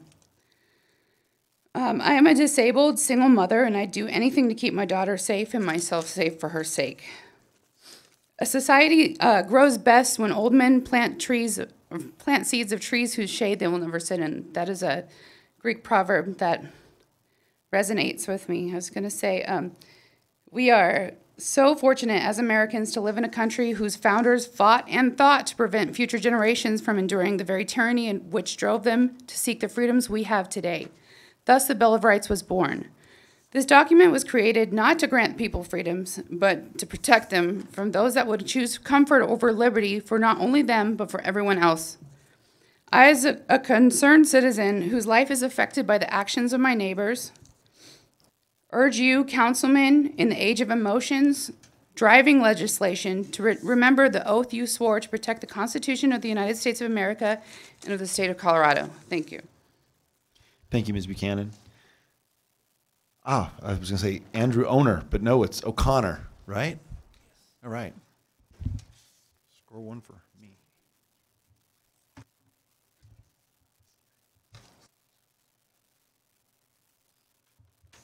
Good afternoon, Mayor Bagley and City Council. I'm Andrew J. O'Connor. I have a 9-year-old daughter who attends Boulder County schools, and I'm married. And I'm here to stand up for women and children. This is an issue that concerns the health, safety, and welfare of the community. I commend Councilwoman Christensen. Only 4% of mentally ill people commit violence. I've been hearing this thrown around a lot. These are lies. I see the same racist white supremacists here that I saw at the Boulder City Council. They lost at the Boulder City Council, and they will lose here. This lawsuit will be dismissed. I'm a former public defender and drug court attorney in Santa Fe, New Mexico, and from back east. I reviewed the lawsuit. It is frivolous, it is meritless, and they will be ending up paying attorney's fees and costs to the Boulder City Council. Gun rights are about keeping white men on top. It shouldn't surprise anyone here that mass shootings have increased as minorities and women strive for equality. Gun violence is rooted in white supremacy. There is no natural right to own a lethal weapon. When white men feel disempowered, they resort to violence to reassert their sense of authority. Former Chief Justice Warren Burger said, "If I were writing the Bill of Rights now, there wouldn't be any such thing as the Second Amendment." The right of people to bear guns has been the subject of one of the greatest pieces of fraud, I repeat the word fraud, on the American public by special interest groups that I've ever seen in my lifetime. That's Chief Justice Warren.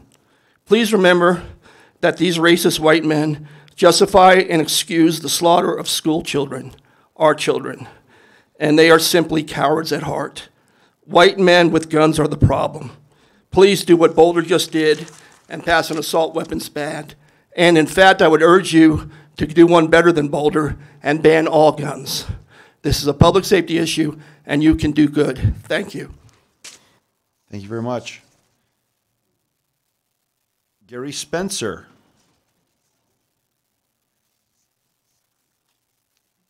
And by way of education, that was the right way to do it. Address the dais, say your words, don't disturb, and just go ahead. Hello, Mayor and Council. Thank you for the time. I'm Gary Spencer from 734 Sandpoint Drive. I realize there was a somewhat of a consensus that this is a squirrel topic, but I'm still going to voice my concerns. I'm here today to voice the concern that the City Council may entertain legislation similar to the Boulder assault weapon ban, a ban which is already in direct violation of the Second Amendment, the state constitution under Article 2, subsection 13, and Colorado Revised Statute 29, subsection 11.7-103. And it is facing justified opposition in the courts. I urge the council to oppose all similar legislation. Assault weapons is a fabricated term, as are the definitions the Boulder City Council put behind it. Adopting this type of legislation would be disingenuous and disrespectful to the intelligence of law-abiding citizens of this city, this state, and this great nation. You would be failing your constituents if you ignored the statistical realities that defensive uses of firearms far outnumbers any violence numbers that are cited by orders of magnitude. Statistics around mass shootings show that most of these weapons are already illegally obtained. The statistics also show that these so-called assault weapons aren't even the weapons being involved in these crimes. Statistics also show that a woman who uses a gun against an attempted rape is 500 times less likely to be raped. Also, most school shootings happen in gun-free zones.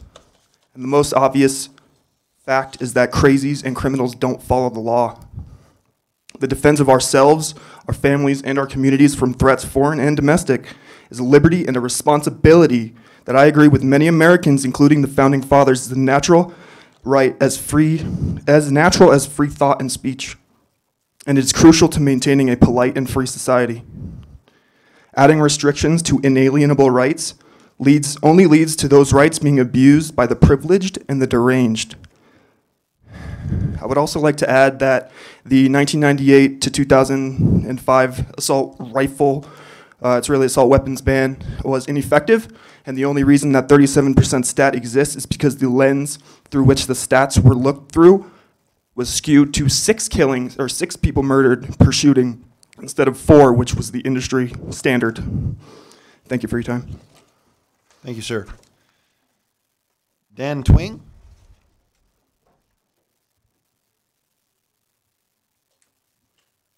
Hi, I'm Dan Twing. I live at 4259 Prairie Fire Circle. 4259 Prairie Fire Circle in Longmont. I've been a resident of Longmont since 1999. I'm also a law-abiding gun owner. And while I had some prepared statements here, I think I'm going to shorten my time. A lot has been said. Just address a couple of things. First of all, I really appreciate Councilmember Waters saying, you know, vision for the future. And I really applaud Moms Demand Action for wanting action. I don't understand why they choose to focus on the wrong thing when they could focus on actions that could actually make a difference. And so my vision for the future, throwing education that isn't going to educate anybody away, is that we actually teach kids how to deal with stresses and how to treat each other better. I think about sex education in schools, and in some cases, it's a little shocking, some of the things that we talk to kids about at the ages that we talk to them about. I would encourage Moms Demand Action to focus their efforts there, where we teach kids earlier what can happen if they don't treat each other well. And put your efforts where action will actually make a difference. Guards at schools, hardening the targets. One thing, I don't know if council has this ability to increase the number of school resource officers or funding for that. I know it's probably a district issue, it's also a police issue, but there are things that could be done that would make a difference immediately. And I don't see anybody focusing, and some of these special interest groups, on those kinds of ideas. They go straight to Bloomberg's issue and his funding and none of the others. I would also just like to say on the statement of assault weapons, and the term was used assault rifle earlier, if you really took the time to understand how these devices work, there isn't a significant difference between what you think of as an AR-15 and many other weapons that you might, just because of how they look, not think they are dangerous. So another place to take action is to get educated on some of these things, because the devices, to make laws about devices you don't understand is really dangerous. And I think when you look to make laws on oil and gas, you get oil and gas experts and you try to educate yourselves. But I see a lot of bodies, legislative bodies, making laws before they understand the issues. So another area that you could demand action is education. And I think that looking to some of these other topics is really where the energies could be put, instead of constantly attacking a device, a tool for self-defense that has been the founding principle of this country. And with that, I'll finish. Thank you. Thank you, Mr. Twing. Strider Benston.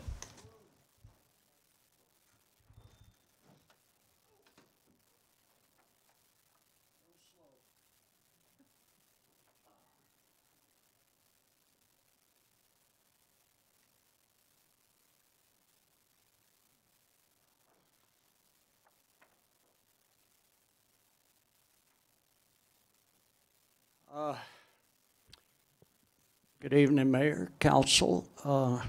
Strider Benston, 951 West 17th. Maximalism. What avails a man if he gain the whole world, yet lose his own soul? What avails an oil baron if he sell the last drop, frack the last rock, strut his gilded frock? If he poisoned the rivers, the ocean, the air, melt the ice caps, and leave an endless summer for the roaches and lichens to live on?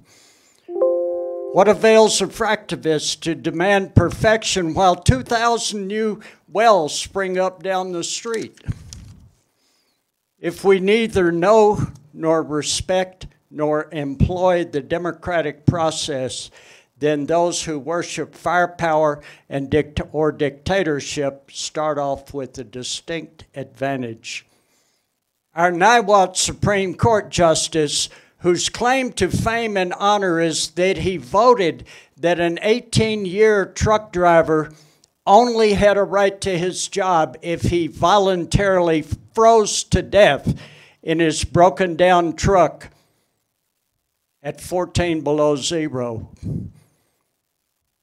Neil Gorsuch just voted to eliminate the rights of contract workers yesterday. Our new National Security Advisor, John Bolton, who has advocated every possible war, may get his war on Iran this year, with guaranteed millions dead, including our children and our grandchildren, guns or no guns.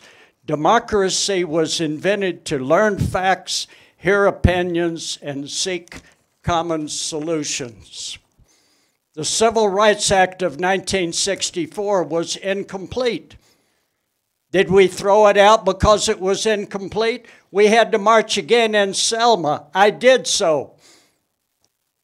The democratic process took 5 more months for the right to vote to become law, which is now being stolen. Maximalism does not build community, it builds chaos. We will not survive if we rule by chaos, guns or no guns. Thank you, Mr. Benston. Tim Starr?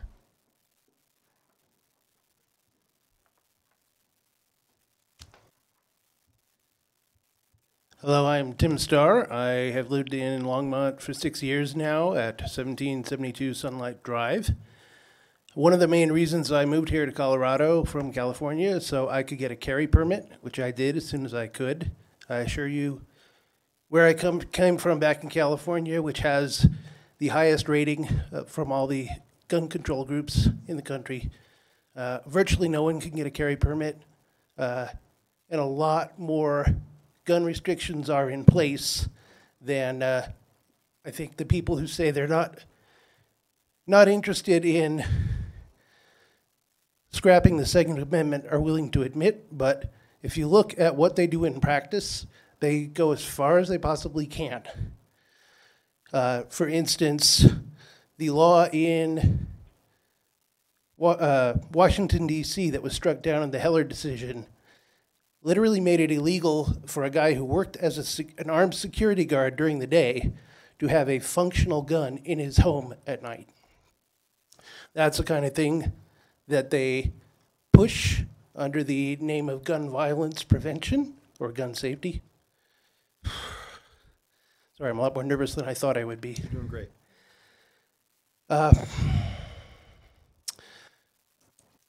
I've known a lot of people throughout my life who have needed to use a gun for self-defense. Fortunately, I've never been one of them. But one of the reasons I believe in the right of self-defense is because I am also a survivor of family violence in my family. My father was abusive to myself, my sister, my mother, and I don't think he would have been as likely to do that and get away with it if he had known that there would be more serious consequences for doing so.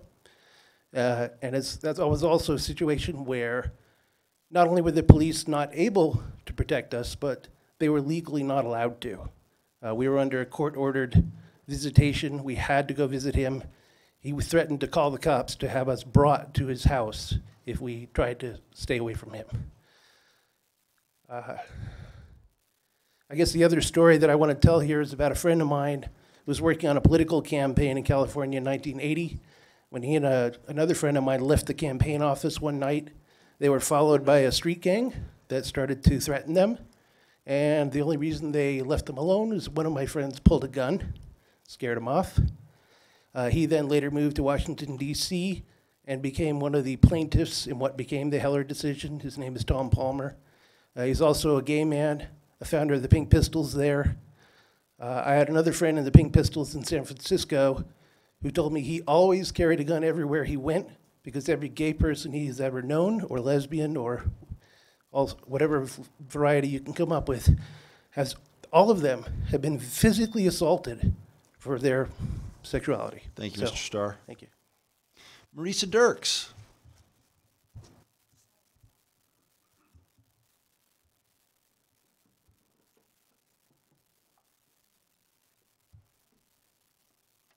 Good evening. I'm Marisa Dirks. I live at 12874 North 95th Street. I'm not going to make judgments about the folks who are here tonight speaking in favor of the Second Amendment. I will always try to have reasonable discussions with folks that I suspect don't agree on the why of any argument, because chances are they are my neighbors. We are all connected, but we do have to ask ourselves, what are we motivated by? And are our concerns fear-based? In my experience, because I'm not that young, is that whatever decision I make in life, if it is based on fear, it never, ever works. Instead, if you are motivated by connection, and dare I say it, love for your neighbor, it always works out in the end. There seems to be two levels of fear here at work. One, that Longmont somehow will turn into another, quote, People's Republic of Boulder. I grew up in Longmont. I like Boulder, but I love Longmont. Longmont has its own identity, its own vibrant and common sense community. I have friends who live in Boulder who envy, for instance, our owning our own utility. Next Light is a shining example of not having to be a slave to Comcast. We're still small enough that you can call about your City of Longmont bill and talk to someone you probably went to high school with, not customer service in another state or country. The next level of fear is of losing your Second Amendment rights. The Second Amendment hasn't been amended, it's not going anywhere, and it's certainly not going to be made more secure by screaming at someone else who cares about gun safety more than the Second Amendment. Gun safety advocates are not motivated by imagined fear. Through all of the emotion, ultimately, they are driven by common sense. My observation is that the NRA is doing its job here, fueled rhetoric that makes people scared. Having grown up here, I remember going to school with kids who went hunting with their fathers on the weekends. My dad served. Our family understood early on the sobering power of a firearm. And this was also when the NRA was strictly, and it seemed to me, only about gun safety. Another thing that's changed is that back then, families who lost loved ones were offered compassion and an ear. They were not vilified. So we have a choice here about what we trust. I choose to make the distinction between what is imagined and what I know, who is my neighbor, even if I don't know them personally, or even if I know they disagree with me. I choose to trust my neighbors in Longmont to continue a reasonable and common sense conversation led by connection and working together, not by fear. Thank you. Thanks, Ms. Dirks. Marianne Riggy.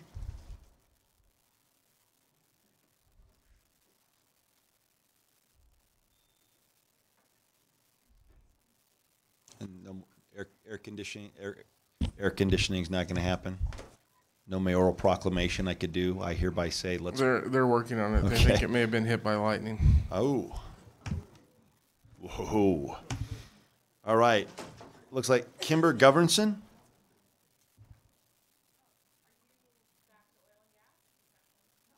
Well, do you want to? Well, if you want to wait till the. You want to wait until the. You're the last one, so you can either go now or wait a few more minutes until we talk about that topic. You're all right. Great.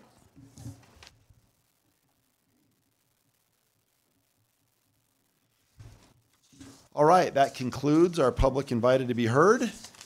Let's go ahead. You guys want to keep powering through? Let's keep powering through. Thank you, everybody, for your conduct and good decorum, the way everybody on both sides of the issue presented your opinions tonight. Let's go ahead and read the consent agenda and introduction and reading by title of first reading of the ordinances. Mayor Bagley, first item 8A is ordinance 2018-25, a bill for an ordinance authorizing the city of Longmont to lease the real property known as Vance Brand Municipal Airport Hangar Parcel H28E to Aerosphere Incorporated. Public hearing and second reading scheduled for June 12th. Item 8B is resolution 2018-54, approving the intergovernmental agreement between the city and the city of Boulder for a cost share agreement for the use of downloadable digital media. Item 8C is Resolution 2018-55, approving the intergovernmental agreement between the City and Colorado Department of Transportation for grant funding for the 2018 Click It or Ticket campaign. Item 8D is Resolution 2018-56, approving the intergovernmental agreement between the City and Colorado Department of Transportation for grant funding for high visibility impaired driving enforcement. Item 8E is Resolution 2018-57, approving the intergovernmental agreement between the City and Colorado Department of Labor and Employment Division of Vocational Rehabilitation for paid work experience agreements from May 2018 through May 2019. Item 8F is Resolution 2018-58, expressing the intent of the city to be reimbursed for certain expenses relating to certain capital expenditures associated with the financing of the acquisition of open space. Item 8G is approved memorandum of understanding between the city and the National Recreation and Park Association for a $25,000 grant for the summer meals program. Item 8H is approve and authorize submission of grant application to the Substance Abuse and Mental Health Services Administration for mental health awareness training. Item 8I is approve one capital improvement program amendment, and item 8J is Resolution 2018-59, authorizing loans from the fund balance in the city's fleet fund to the DDA Construction Fund and the DDA Arts and Entertainment Fund, providing for repayment of the loans from the DDA Tax Increment Fund. And staff does not have a need to pull any of these items. All right, thank you, Valerie. Do any council members want to pull any of these items? If not, can we have a motion, please? Councilmember Finley. Thank you, Mayor Bagley. I move the consent agenda. It's been moved and seconded. No further discussion. Let's vote. Hang on just a second. I gotta find it. Oh, and we let the record reflect that we're welcoming back Councilmember Peck. Welcome, welcome. I don't think I'm gonna have to restart the vote.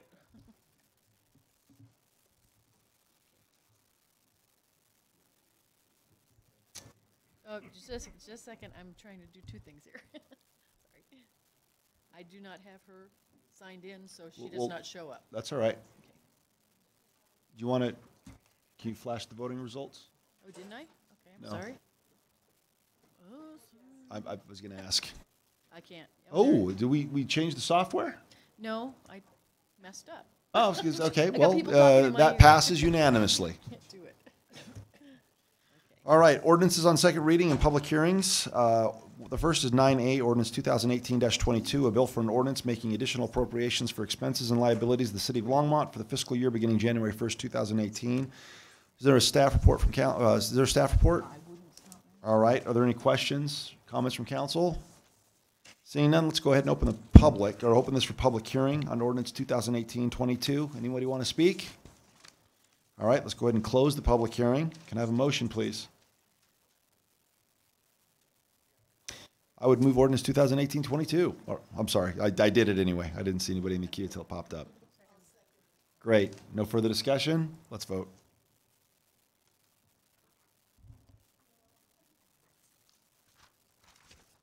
That passes unanimously. All right. Not the what? Oh, I know. Were you on there or no? Did you? No. She's not on any. All right, Councilmember Peck. Did you vote? Yes. Passes unanimously with Councilmember Peck. All right, Ordinance B, or 9B, Ordinance 2018-23, a bill for an ordinance conditionally approving the vacation of drainage and utility easements generally located on Lot 1, Block 2, Harvest Junction North, Replat B subdivision. Are there any questions or comments from council? Councilmember Martin. Oh, okay. Let's go ahead and open this up for public hearing. Would anyone like to say anything? All right, seeing none. Anything else from the council? All right, let's go ahead and close the public hearing and discussion. Councilmember Martin. I can't hear you. All right, Councilmember moved ordinance 2018-23. Do we have a second? All right, let's vote.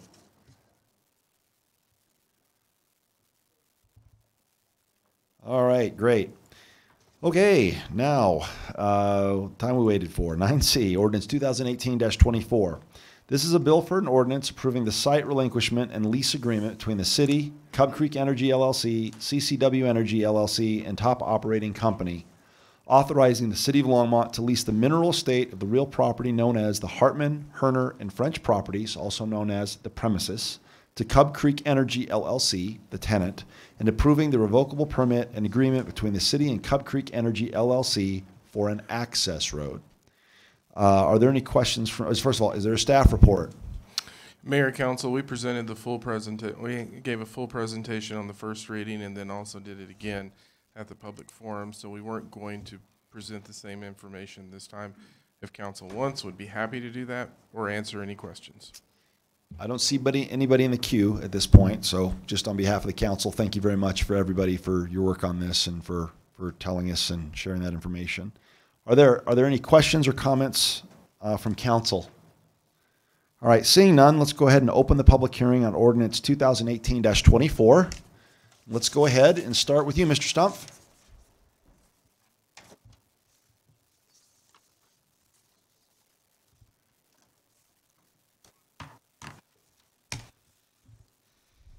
Thank you, Mayor Bagley and council members. My name is Tom Stumpf of 2863 Humboldt Circle here in Longmont. Thomas Jefferson, Elizabeth Cody Stanton, Susan B. Anthony, Rosa Parks, Rachel Carson. Each one of these persons was closely involved in the development of a groundswell movement. The American Revolution, the abolitionist movement, suffragette movement, civil rights movement, the environmental movement.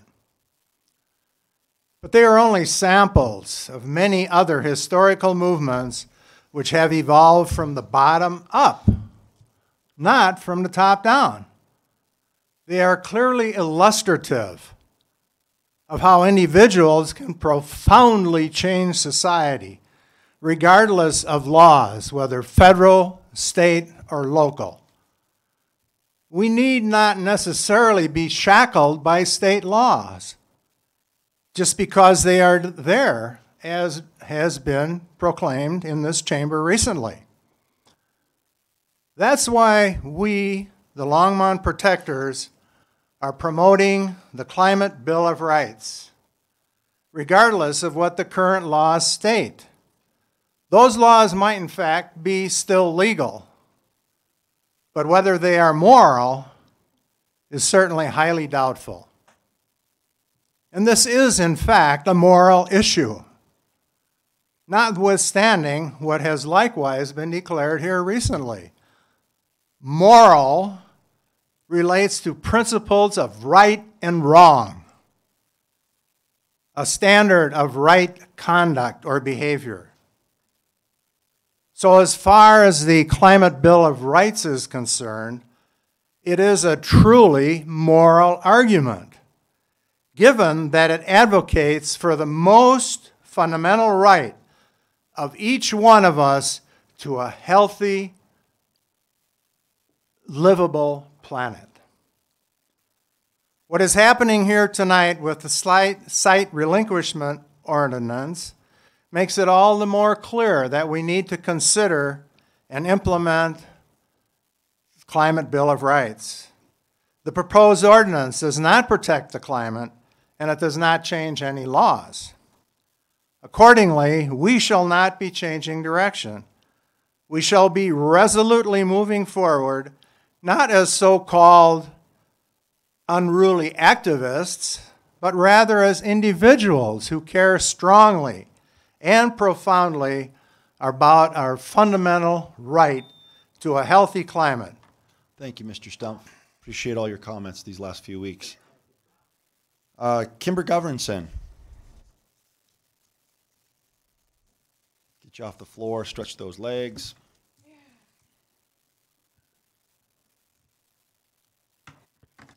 Imagine I'll be known on a first name basis one of these weeks. My name's Kimber Governson, and I'm at 310 Judson Street. I'm here to speak on 9C as well. what I believe that we're doing here is looking for simple mental solutions to really deep structural problems, and that we're working with some pretty impossible paradigms. So here we are sleeping with snakes and hoping that somehow we're going to come out unscathed. And I believe that the industry has rendered us fools. They've rendered us cattle that are being forced to play their game, and that they have a right to the minerals that are underneath our feet. But in order to get those minerals, they have to poison our lands and our air and our water, our bodies. And we're calling this justice. And what I believe is that we need to challenge this line of total BS that we've been fed and that we are being told is inviolable law. If the purpose of law is to uphold justice, I have to ask, what justice is this? We are being told that we have absolutely no recourse and that we have no right to defend ourselves. And I believe that not only do I have a right, but I have a duty and a responsibility as a healthcare practitioner, as a mother, and as a citizen to speak. So if we can't see how totally unjust these laws are, I believe that we've been sleeping with snakes a little too long. What we're dealing with is subhuman law, law that is actually working against true justice. And I don't know how much destruction of life, disease, and devastation we will need to observe before this gets very clear, but I, for one, find it very heartbreaking that I'm going to have to find out. There's an old saying that when you play with fire, you are bound to get burned, and I believe that is the sad reality of what is happening here. I do understand the work that you all have put into this, and I do appreciate and acknowledge that. And I hear that we have arrived, that you believe you have arrived at the best possible scenario given the current law. But what I'm saying, and of course what I hope we are all seeing, is that this is precisely the problem. So I understand that we're at the end of the line with this tonight as the second reading, and what I am hoping is that this is not an end, but that this is a beginning of opening our eyes and working to create the deeper changes that will actually allow us to leave behind a world and an earth where our children and our children's children can grow and prosper. Thank you. Thank you, Kimber. See, first name basis there. Did you see the joke? All right, Mr. Strider-Benston, you're up again. I hope you don't mind, Mr. Pedro, but saved you till the end. I figure you deserved it.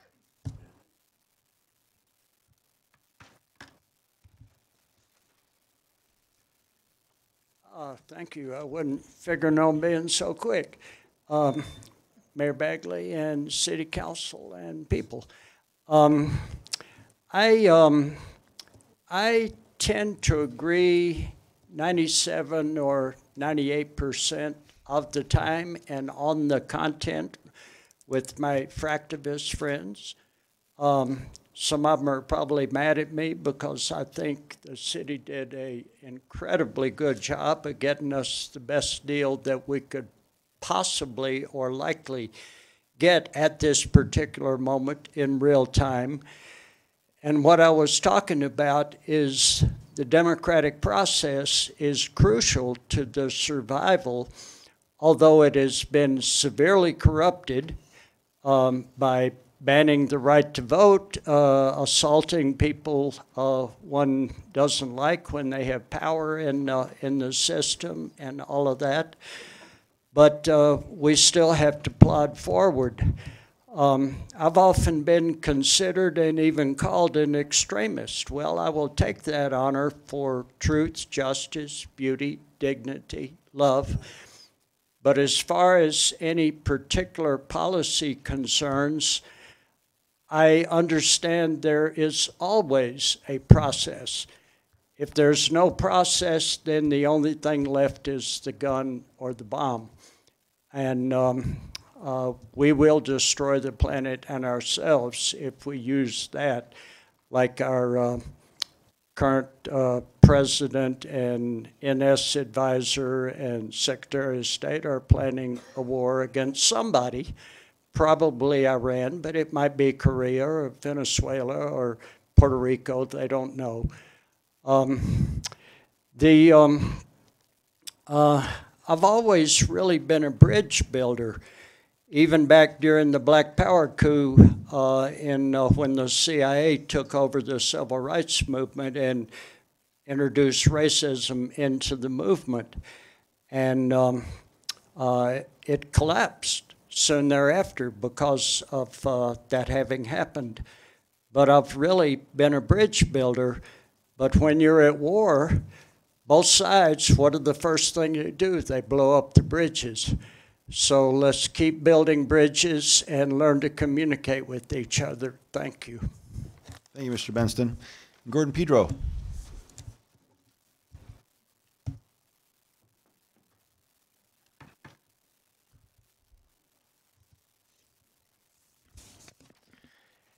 Mayor, City Council, Gordon Pedro, 2639 Falcon Drive, Longmont. This ordinance that you're getting ready to approve does not give us a perfect solution. A more perfect solution was Charter Amendment 300 approved by the voters in 2012. It banned fracking and related activities with the city limits. However, the Colorado Supreme Court disagreed. And since we are a nation and state bound by laws, they prevailed. So this agreement, I believe, is the best option we have on the table. Imperfect, but better than the status quo. I encourage you to approve it, but I request that you continue to strive to remove threats posed by the oil and gas operations near our community. Specifically, I ask that you keep your focus on the threat posed by the collection line running from the Stamp Well through East Longmont subdivisions and within a short distance of Trail Ridge Middle School. Please don't lose your focus on this threat. We all learned in middle school geometry that the shortest distance between 2 points is a straight line. If you draw a straight line between the Stamp and the Maida Wells, it removes the zigzagging collection line that now passes through our neighborhoods on the east, and it also would remove a threat. So I ask that you could keep considering, if this agreement does not produce the abandonment of that collection line quickly enough, that you look at other alternatives so we can do it faster. Thank you very much. Thanks, Mr. Pedro. All right, is there anyone else here who would like to speak on this ordinance? All right. Let's go ahead and close the public hearing. Councilmember Finley. Thank you, Mayor Bagley. I'd like to move passage of ordinance 2018-24. Do I have a second? Thank you. All right. Is there anyone else who would like to say something? All right, just before, go ahead. Oh, absolutely, Councilmember Peck.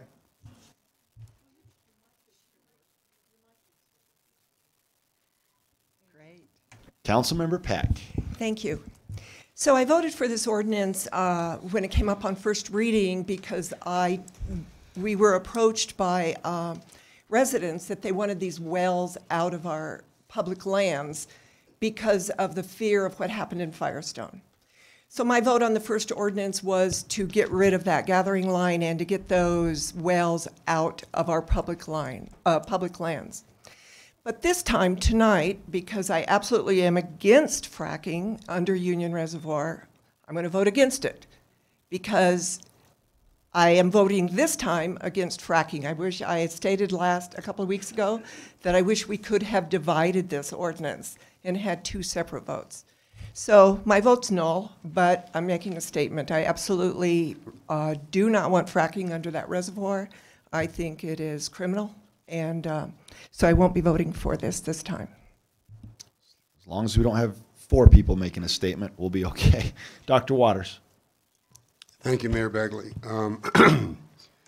At the end of the public forum last Tuesday night, the spokesperson for East Boulder Protectors made a statement, I didn't write it down to quote it, but to paraphrase, the words were, we or they were not interested in a win in the war against oil and gas.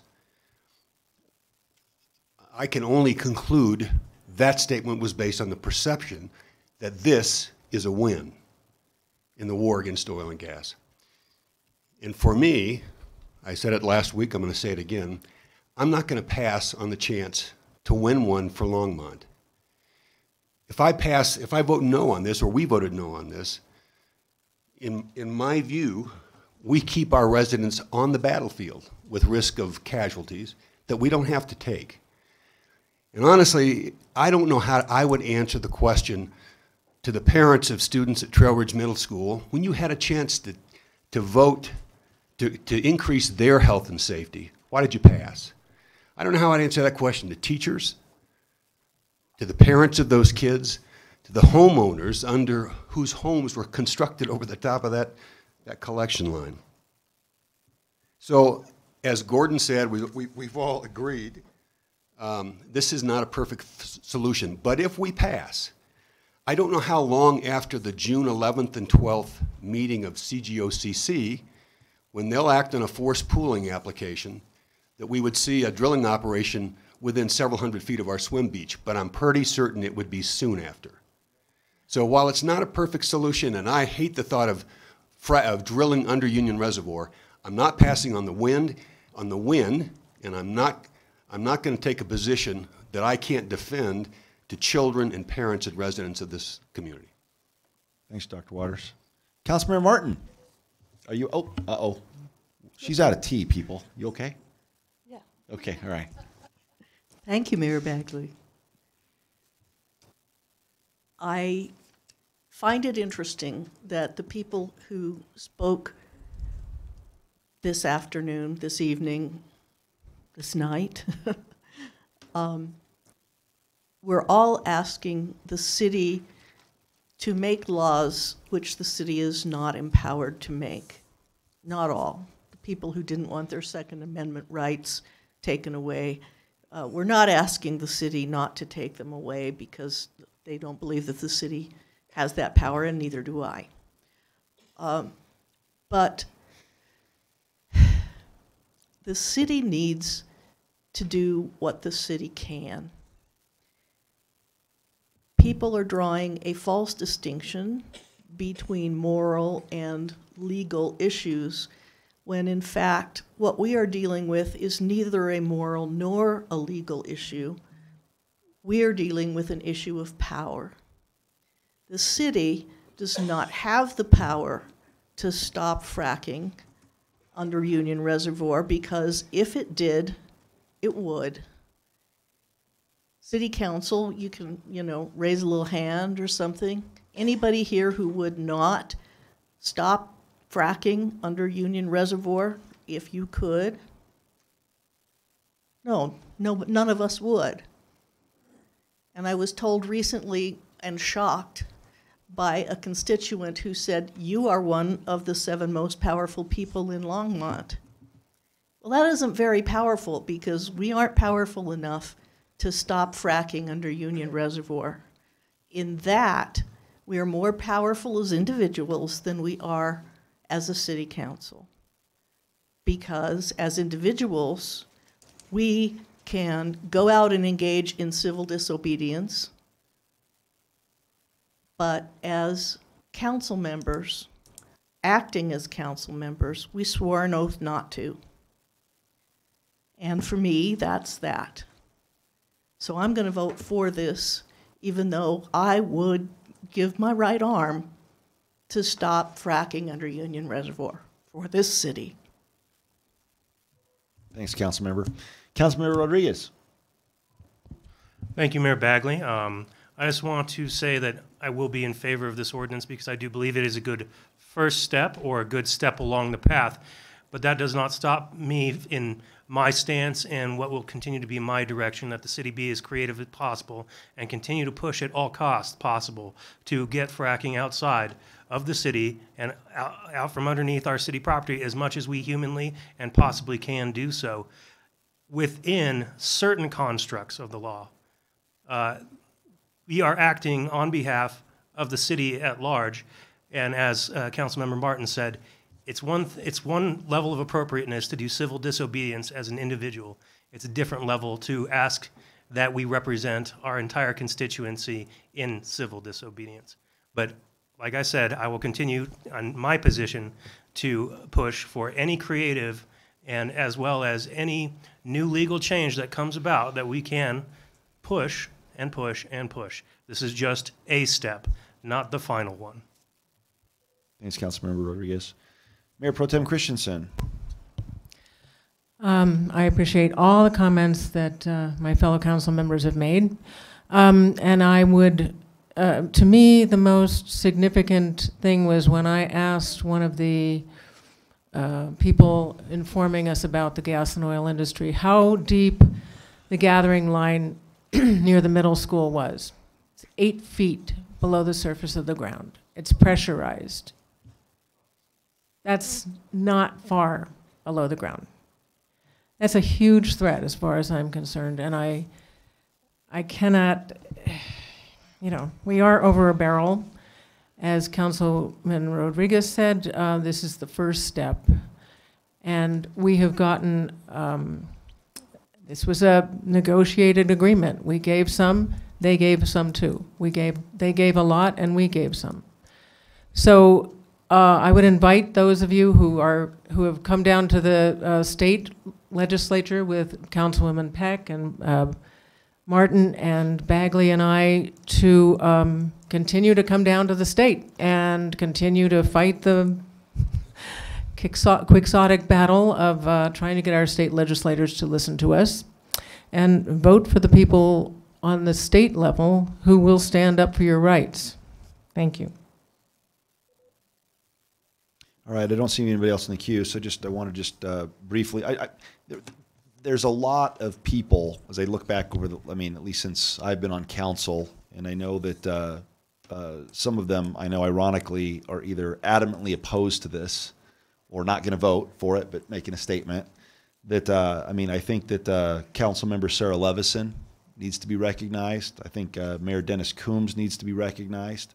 I think Alex Samore should be recognized because had he not, ultimately changed his vote, we wouldn't have made the step that allows us to have fracking essentially not banned, residential surface restriction, Mr. May, outside of Longmont. I also think that I know Doug Ray is really upset that we're going to pass this tonight, but he played a big part in this along with Kay Fissinger. Joan, you played a big part in this and want to thank you. I see Marilyn Hughes, Pat Davis, and Marisa back there. Thank you for your part in this. I don't see Michael Belmont or Judith Blackburn, but they were a big part in this, getting Amendment 300 passed. They back there? Oh, Karen Dyke. I was going to thank Abby Driscoll and Karen Dyke back down here. I'm not done with my list. Y'all. I see Strider there. You played a big part. So, I remember there were so many different people attacking this issue from so many different angles, and I'm not ready to declare victory yet. But nevertheless, this is a big step. People wanted it out of Longmont. It's still 8,000 feet below Longmont, which is a mile and a half setback vertical. But it gets it away from our citizens. And I've been waiting to respond, and somebody, I think it was Mr. Mark Osborne, who I respect his opinion, and he's participated in our council meetings quite a lot. They made the comment that I live over in Ward 1, and Dr. Waters lives over there in Ward 1. The flow line runs over under my neighborhood, I don't know if it's under my living room, but it's close. My children go to, or one child goes to Trail Ridge. I live stone's throw away from the Ryder Well. And yeah, I'm not being a NIMBY. My theory is that if I'm getting it away from my house, I'm getting it away from my neighbors. And the challenge was, well, you shouldn't be thinking about your family and your house. You got to think about all of us. Yeah, if my house is on the front line and I'm getting it further away from my house, by definition, I'm getting it further away from everybody's house. And so I'm not going to wait for my house to blow up. I'm not going to wait for the state to change the law. I'm not going to make a statement at the expense of, you know, our children and our families and our homes and our property values and our lungs, or whatever you want to say. I just think that this is the best we could have done, and it accomplished to a great extent what Amendment 300 set out to do. So there were a lot of people involved in this. So with that, I don't see anybody else in the queue. Did we have a vote, or did we have a motion? So it's been moved and it's been seconded. Let's go ahead and vote. Are you in the queue? Can we make sure Councilmember Peck's in the queue at this point? Let's stop it. I think Councilmember, you don't want to like picture of it? All right. I guess that's true. It's going to be verbal anyway. She's going to vote against it as a statement. We don't want her on. Make sure Councilmember Peck is not on the vote.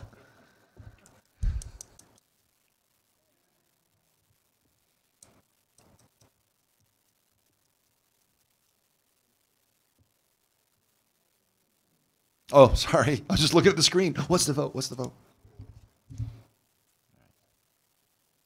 And that passes unanimously with Councilmember Peck abstaining. No, just kidding. How do you vote, Councilmember? How do you vote? You don't show up. Okay. It passes 6-1 with Councilmember Peck against.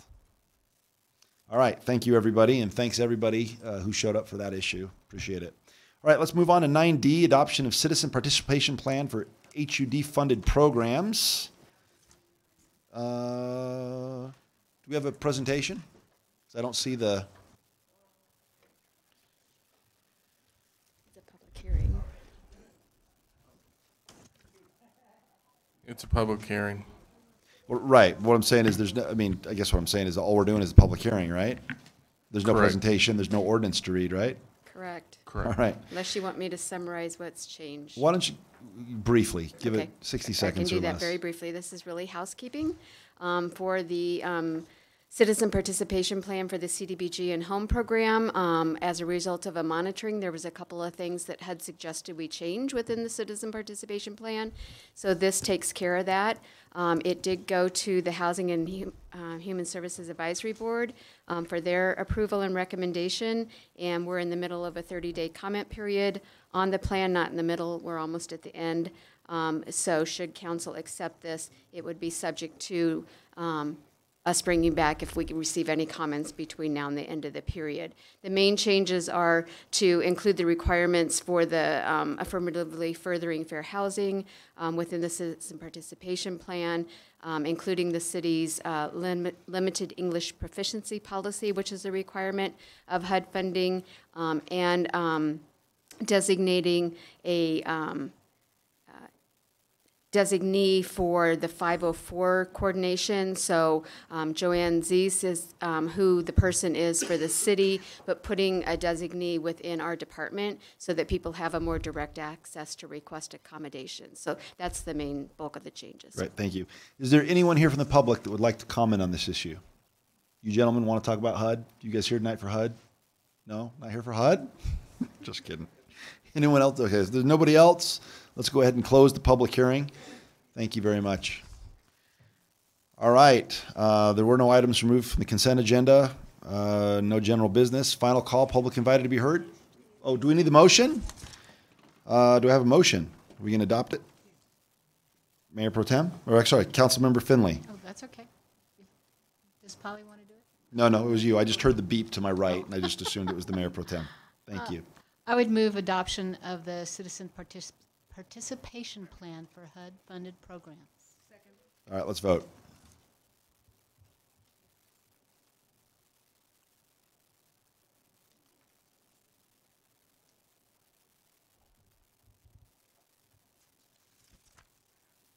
All right, that passes unanimously up until, all right, it's official. It is unanimous. 6+1. What? Yeah, Councilmember Peck? Thank you, Mayor Bagley. Before we move on to the items removed, their general business, I would like to make a couple of motions. And the first one is because we are putting fracking under Union Reservoir, and there is so much data on that being contaminating our bodies of water. I want to move that when fracking commences at Union Reservoir, that we close the bathing area to people and animals and make Union Reservoir surface use only.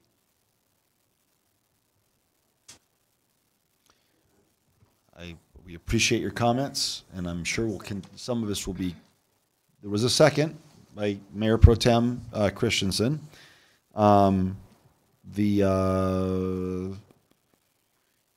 Technically, I'm going to actually ask my fellow council members. Technically, we've got a spot on the agenda to talk about these things. I don't have a problem personally talking about it now, but are we going to start talking about these things at the end? And so I'm not going to rule it out of order or not. I'm just going to ask my fellow council members, are we going to stick by keeping these things at the beginning of the meetings, or are we going to start not? Mayor Pro Tem. I do think, because this is relevant to the issue that we just talked about, that it's appropriate to discuss it now. Okay. Councilmember Martin, what do you think? I think we should not change the rules, but I think we should make an exception this time because of Council Member Peck's inability to attend the beginning of the meeting. Perfect. For good reason. I think I'm just going to make an executive decision. I think that's a pretty darn good reason. So we have a motion on the floor made by Councilmember Peck and the Mayor Pro Tem. And let's discuss. Councilmember Finley? Thank you, Mayor Bagley. I will not be voting for this. I don't think there's a need to close the swim beach. It's quite a bit under. There's a big layer of shale. I don't think there's any danger to the community, and I think it's not necessary. Councilmember Rodriguez. Thank you, Mayor Bagley. I was just wondering if staff could talk about the monitoring that we do of the water quality at the Union Reservoir, and if that would be sufficient once fracking commences. Mayor Bagley and Councilmember Rodriguez. So the city does testing typically for fecal coliform, which is a requirement of the Department of Health whenever you have swimming in open bodies of water, probably also in swimming pools, but they're chlorinated. So we do that testing at the reservoir. With respect to Councilmember Peck's motion, I think something we certainly could do, and we actually talked about this a little bit, is put out a notice, publicly notice. We could even post it at Union when the fracking operation is occurring, so that people are aware when they come in that it's occurring, and then they can make the decision. In other words, we don't necessarily close it for everybody, but certainly the folks that want to know and are concerned about it, they would be informed. I just throw that out as sort of a middle sort of ground that I think absolutely informs people and lets them make that decision. But just a thought. Councilmember Peck? Thank you, Dale. Actually, that was going to be my second motion. The problem for me with testing is that the things that you're testing for now can be cleaned up. Once you test in benzene, you find benzene or one of the fracking chemicals in the water, it's too late. And that's my problem. At what point, even if it's 20 years from now, we are supposed to be looking at the future, at what we do as to how that affects our drinking water, and especially if we're going to be using Union Reservoir as domestic water. I think that I think that for health, safety, and welfare of people, we need to make sure they're safe. So I think we should vote on this, and then I'll make my next motion. And I did want to just add to that, if I could, Mayor and Council, is that we can test the water, similar to what we do with the water quality monitoring, at the water quality monitoring sites around all the active and plugged and abandoned wells. We can certainly run a full spectrum on the BTEX constituents, if that would be helpful. I'm just throwing out things that we can do if that provides a greater level of security and trust. And I think to answer Councilmember Rodriguez's question, we have a set of testing parameters now. We can increase those testing parameters for those other constituents. During that time. During that time, correct. Dr. Waters? Thank you, Mayor Bagley. In another life, when working with policymakers, I ran an organization that encouraged policymakers whenever possible to craft policy or develop policy based on research when you can. And if you don't have real clear bodies of research, as much evidence as possible. So I know the motion's on the floor. Is there any data? I know there are concerns. We all have concerns about drilling under the reservoir. But this is a proposal. Is there any research, any data, any evidence to support closing the swim beaches when drilling operations are going on that present a credible threat when people are involved, short of data that would be collected by our city staff? Do you mind if we let, I know, do you mind if Joan goes?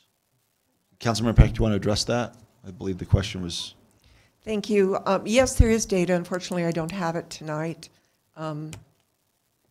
So I can't answer that question comfortably. Councilmember Martin? Thank you, Mayor Bagley. I suggest that we amend Councilmember Peck's motion to say that when fracking commences, we close the swim beach for a period of 2 weeks while we make sure that we have all the evidence available and conduct appropriate testing for that period of time, and then we can revisit the decision of whether to leave it open or whether to leave it shut or open it back up while continuing to monitor. All right. I guess I just have a couple. No one's in the queue, so I've got a couple. How close? So, just by way of reminder, the drilling was going to happen down south by the swim beach, about 750 feet away, and then more or less, give or take a stone's throw, and then but then we moved it up north of Union Reservoir. My question is, how far away is it now from the swim beach? And do we have that answer?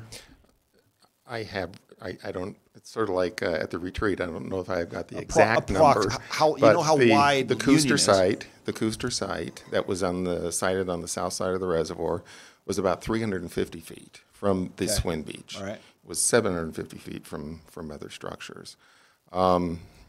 The wells, the Knight and the Olander site, range from a distance of over a mile and a half, to about a mile to the reservoir. Okay. I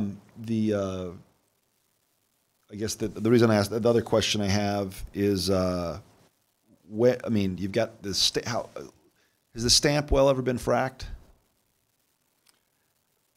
I'm sure it was. Okay. And how close is that to the reservoir? Oh, so this is going to be more of a guess, guys. I believe it's certainly within 500 feet to 700 feet of the reservoir. And I remember sitting down and watching the fracking rigs out there to the south. Kay and I ate lunch a couple times watching them frack on the southeastern edge of the reservoir. How close is that Firestone drilling site to Union? So, Council, there are two sites currently out there, one owned by Synergy Oil and Gas and the other one owned by Extraction. The Synergy site is actually the one that's closer into the reservoir. It's a distance that's a little further east than the Cooster site, so it was probably 500 to 700 feet from it. Harold's looking it up on Google Earth, so he'll probably correct me.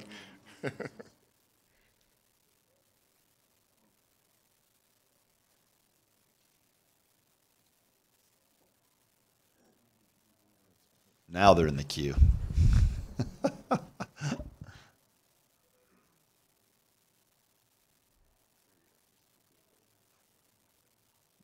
But it's hundreds of feet, right? We're not talking a mile, or it's hundreds of feet. The Synergy site? Yeah. Correct. Okay. Right. And so I guess my thought was, they're right now, it might not be in city property, but people are fracking ongoing, and we're not closing the swim beach, and it's still within close proximity to the swim beach. And so that particular site, being over a mile and a half away, it's the VOCs the spillage, and it's going to be far enough away from the reservoir that I'm not too concerned that it's going to spill into the water. And so, so the answer to the answer to the Synergy site is that it's about 650 to 700 feet from Union Reservoir. All right, Councilmember Rodriguez. Thank you, Mayor Bagley. I'm not adverse to Councilmember Peck's motion, but I really don't feel comfortable voting on it without the data and information surrounding the topic at this time. Councilmember Martin. I think that's the same thing for me. First of all, I would like to ask Councilmember Peck if the main concern is surface spills or whether the main concern is contamination of the water from underneath. Councilmember Peck, you want to chime in again? Say it again. My concern is contamination of the water. And even though synergy and extraction are not part of this agreement, and I know that synergy, or I was told that Synergy was not fracking under Union Reservoir when we had our ban in place. What they're doing now, I don't have a clue. And this just doesn't apply. My motion does not just apply to this agreement. It applies to anyone who is fracking under our reservoir extraction, Anadarko, Synergy, that they all have the risk of contaminating that water. And I personally do not think that I want to take the chance of being responsible for anyone's health because that is happening. I know we can't stop it. It has to be stopped on the state level. But we can make a statement here that we do care about the health, safety, and wellness, excuse me, of people. And that I would table this motion to get some data back as far as has there ever been any contamination of bodies of water that are publicly owned. I know that Texas, or they have a pretty far distance from when a well can be far enough away from bodies of the water that they wouldn't be able to reach it with fracking. So I think this is a concern and we need to think about it, even though the agreement passed. So I will table it until the next regular meeting. Mayor, if I can jump in, there was one question on distances that we want to give you the accurate distance. From the Knight side, it's 2,100 feet, and from the Olander side, it's 5,560 feet. From the swim beach? No, from the northern shores of Union. So it's okay. So it's 2,100 feet, almost a half, not a third of a mile, a little bit over a third of a mile. No, yeah, I know. We will have the distances to the swim beach. I'm just telling you that's the distance to the north shore and the edge of the water. Got it. I guess my concern to the benzene would be it's at the location of the drill site, and so if it's far enough away, that's not going to be. If there's a problem at Union, it's going to be because if you're 8,000 feet underneath, it's going to be because there's some major disaster with the shale formation, and we're going to have gas leaks. All right, let's go ahead. She's withdrawn her motion, and we'll go ahead and raise that again at the next one, please, Councilmember Peck. All right, Councilmember, let's go ahead. Final call, public invited to be heard. Go ahead. You waited patiently. Thank you, council members, and I apologize I didn't get my name on the list. My name's Amy Olivier, and I'm a Longmont resident. I live at 1050 16th Avenue. I actually grew up in Boulder County, just up the canyon in Allens Park, and I've lived everywhere in Colorado and was thrilled to come back and live here in Longmont at home.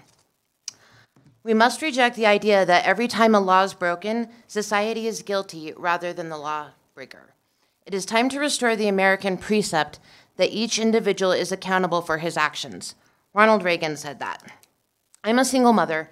I reside here in Longmont, and I have been stalked and harassed at my apartment complex. Myself and my children have also been the target in the past of a mentally unstable stranger. At that time, the government failed me and my family. This individual had been jailed 80 times for assault, theft, and burglary, and other crimes against citizens. He continued to be released, time after time, until he attacked myself and my children unprovoked. This man was chronically homeless and with a history of mental illness. He was not charged with felony child abuse and attempted murder as I was promised. Incredulously, I was never advised of his overnight speedy trial, and he was back on the streets in 60 days. I had to tell my children to run for their lives while I waited for this monster to bash my head in. I'm lucky to be alive, but there is no feeling in the world like one when you believe you are about to die. I won't and don't have to be a victim again because of any local government overreach. I'm not the NRA or a PAC or a racist white male. I'm a local resident. I'm not even a current gun owner. My son is. But as a free American, I reserve the right to be. Our founders are celebrated for their foresight. The U.S. is unique in its freedoms, and it was for a reason. The right to bear arms wasn't the 7th, 8th, or 9th Amendment. It literally follows the right to free speech. I said before, I'm a mother. I have 2 children. I have a 19-year-old in college, and I have a son here at a high school. We are also a Columbine High School family. We have lived in a community where tragedy struck. And it is a heartbreaking bond that is felt so deeply that it's unexplainable. Those of us here advocating for our Second Amendment rights also love our kids, we love our community, and it's time to have meaningful conversation. And I urge this council to have conversation about protecting our children and arming our teachers, because criminals don't listen. Thank you, ma'am. Anyone else? I'm seeing the hands. Come on up. Well, why don't we start with the gentleman? Why don't you just come? Yeah, just start forming a line. Thank you. Hello. My name is Jaffer Partoma. I'm from Aurora, Colorado. I just wanted to share an experience I had last summer. It opened my eyes to how our society works, how this system works. My wife's mother passed away recently. Prior to her passing, I packed up the kids and my wife, and we drove to New York to go visit with her. The intention was to drop them off, to escort them to New York, make sure they made it safely. I would fly home and return to work while they enjoyed an extended stay. I thought I was following the laws, the federal law that protects firearm owners as they travel through restrictive states. I also felt that I was in compliance with the Transportation Safety Administration's guidelines on how to fly with a firearm, unloaded, locked away in a hard-sided case, packed in your luggage to be checked. To my surprise, when I tried to return home, I was greeted by the Port Authority police and placed into handcuffs and put under arrest for violating their handgun laws. What I had found out, and I don't want to take too much time, while I was waiting for the squad car to take me to jail, I was speaking with the police officers and asking them, what about my Second Amendment rights? I was told by the captain that they get to determine how those rights are expressed. I forget the exact words he used. I was speaking with the police officers. The next step, well, how would I go about getting a concealed carry permit for New York City? New York City does not recognize anybody else's permits, not even other counties within New York. They're extremely strict. So I asked, okay, can I get a permit for New York City? How would I go about getting one? And I was told that you would have to go to your precinct where you reside. And when I reminded him that I don't reside in New York anymore, I was originally from New York, they scratched their head, they didn't understand. So it opened my eyes to understand that police officers are well-intentioned, and their job is to enforce the laws that are on the book. When I was speaking with them, they understood the predicament I was in. They even agreed that this was frivolous and this was something that was unnecessary. But because the law was on the book, they had to enforce it. And so I found myself, missing work. My wife and kids are, feeling anxious and dealing with a lot of stress because of the possibility I was facing 3 felonies and potential 3.5 years in prison. Now, I was the one who notified them that I was in possession of a firearm because that's what the federal law says. Transportation Safety Administration says you must declare it when you're flying. So it seems unreasonable for me. I'm going to have to cut you off, but I almost didn't because I'm sitting here I'm sorry. following your story All so I much. want to but say thank is you. that I learned firsthand that I've got to the police I- officers, you I'm can't gonna fight have it to with the cut police, you you off. can't fight it with the courts. I Here appreciate is it. where these Thank you very much. Thank you very much, sir. Thank you. I have to cut you off. Thank you. Thank you, sir. All right, sir, go ahead.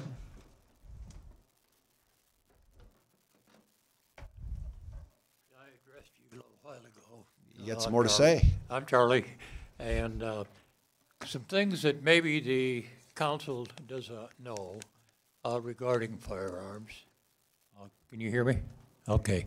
A few things that maybe the council doesn't really know.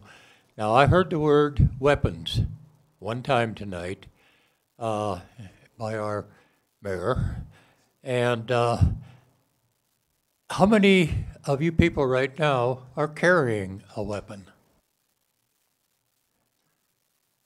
One? How about the rest of you? You're no weapon? Has anybody got a pen in their pocket? Got about Okay, 8. that is a weapon if it is used as such. My point is, let's get on the termination of what a weapon is. In my classes, I don't use the word weapon. I use it as a firearm. A firearm does not offend anybody. The word weapon does. It puts everybody on edge. Terminology, assault weapon. Do you know what the legal definition of an assault weapon is? I doubt if you do. The legal definition is a firearm that will fire more than 1 round with 1 pull of a trigger. That is a legal description from ATF of what an assault weapon is. These ARs that you see, everybody, and it's the most common gun on the market today, are all semi-automatic firearms. It will fire 1 round with 1 pull of the trigger. Now these bump stocks, that what they have, it's still 1 pull of the trigger. The only difference is you're using recoil that you in there, and just the bumping of it will set it off to where 700 rounds a minute. The other thing I was talking about is how we categorize that. Let's go back to the terminology of what a weapon is, and let's call it what it actually is by definition of law. Now, I'm not going to have enough time to go with what Boulder did, but I've heard the word vote. They did not vote on with the people. There was one over there that did suggest putting this ordinance up to the vote. They refused to do it because when they had their original bit, the pros were about 3-1 with the antis. They knew that it would never pass by having a vote of the people in Boulder City. So unanimously, the council passed it. Thank you very much. Thank you, sir. There was one other. Yep, sir.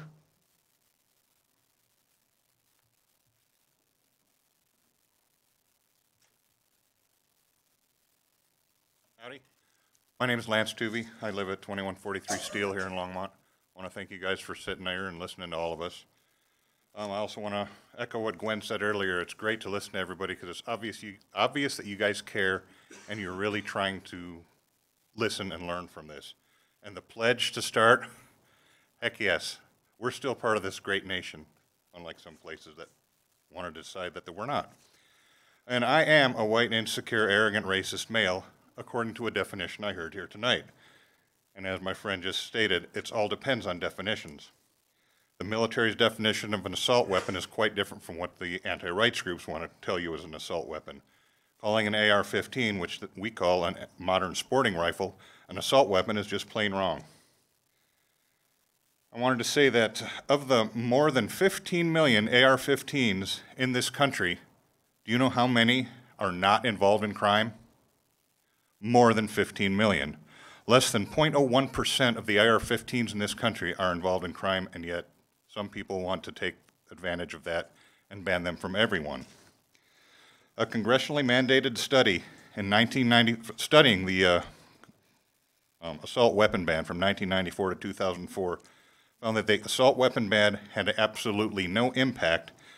In fact, murder rates went up 19.3% with the ban. Now, from 2004 to 2014, this country sold 160 million guns, 15 million of which were AR-15s. Violent crime went down 52%, a 44-year low. The murder rate went down 54%. This was an all-time low. All this at a time when the ownership of the banned guns and large capacity magazines were at an all-time high. A 1996, 1996, 97, and 98 CDC study showed that firearms are used defensively 2.5 million times annually in those 3 years. This is something you don't really hear about, but this study came to light about, well, to my knowledge, about 2 months ago. And I just want to remind everyone that in the last couple really horrific shootings that we heard about, the laws were broken beforehand, and none of the laws stopped them, and I don't know how any more laws would. So anyway, thanks, guys. Thank you, sir. Have a great night. Ma'am, would she like to say something? Thank you. No? Okay, all right. All right, anybody else? Well, come on up. Could I have 1 minute? You've already had your 3. Sorry. But no, I mean, yeah, sorry. Good evening. Sorry to keep you here any longer, but I was sitting and listening to everybody and I couldn't wait any longer. So my name is Ty Harper. I am a resident of Longmont, 936 Pinion Court, lived here for 25 years, lifetime resident of Colorado, grew up in the 60s when carrying a gun was something you used for hunting. I've had guns in my life my entire life. My dad was a gun owner. My grandparents were all gun owners. And I love Colorado, and I hunt here every year for that reason. But I also keep guns for personal protection. So 3 times in my life, without a concealed carry, I've had to pull a gun to protect myself. I've never been in a position where I had to shoot that gun. I've only had to show it, and it scared the perpetrators off, which I think says an awful lot about the cowards that we're really dealing with. Gun owners aren't the cowards. Criminals are the cowards. Gun owners are people like those of us who've spoken tonight, that care about the safety and welfare of our community just exactly the same way as everyone else in this room. I don't want kids to die. I don't want people to get hurt. I've never, ever in my life thought, oh my gosh, I just want to go out and kill somebody. And yet I've owned guns, do own guns, own several guns, and still have no reason ever to want to kill anybody. I realize you mentioned that there was not much you guys can do because of the law. I appreciate very much the fact that you sat here and listened to all of this tonight. And I very much appreciate that you all hold the positions that you do because it's a position that I would find intolerable for myself. So thank you for that. And honestly, I'm way more scared about this fracking stuff you guys are talking about because I don't live that far from you. So that's all I had to say. Thank you for listening. Thank you, sir. Anybody else? It's been a while. Come back to you guys. You can still want to talk about the HUD stuff. No? All right. Okay. All right. Seeing nobody else, let's go ahead and close final public invited to be heard. And let's move on to mayor and council comments. Anybody? Councilmember Peck. See, that's what you get when I miss half the meeting. Hey, I have to talk a lot. Joan, we're glad you're here. So, on the gun issue, I don't care how many guns Mayor Bagley has. I don't care how many guns you guys have. What I've heard, and I watched this at home with my husband, the first half, what I've heard and what I think is true and what I care about are 2 things.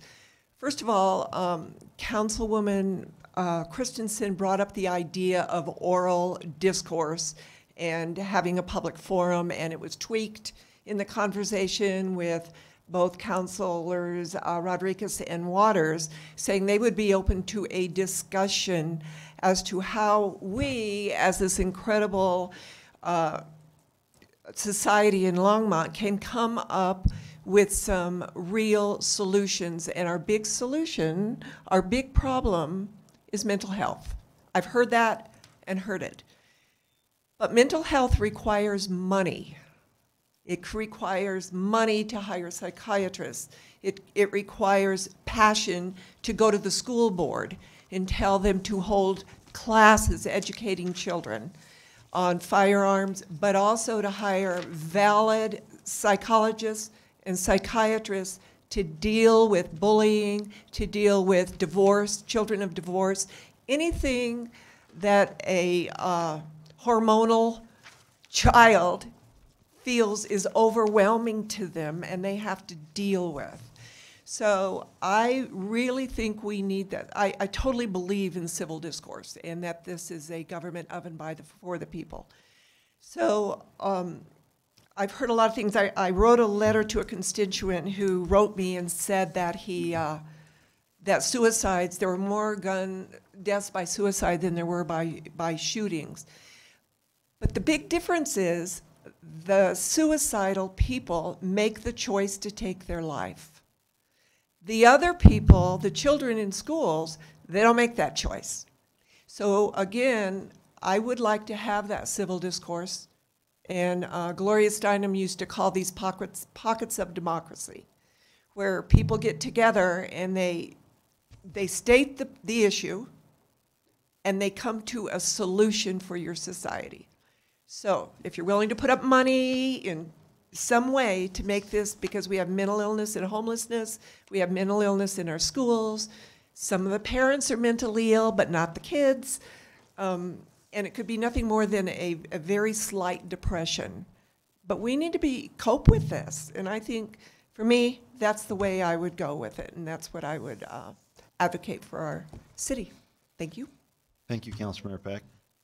All right, seeing nobody else in the queue, are there any city manager remarks? No comments, Mayor, Council. Mr. May, city attorney remarks? No comments, Mayor. All right, great. That was fairly painless. Let's adjourn.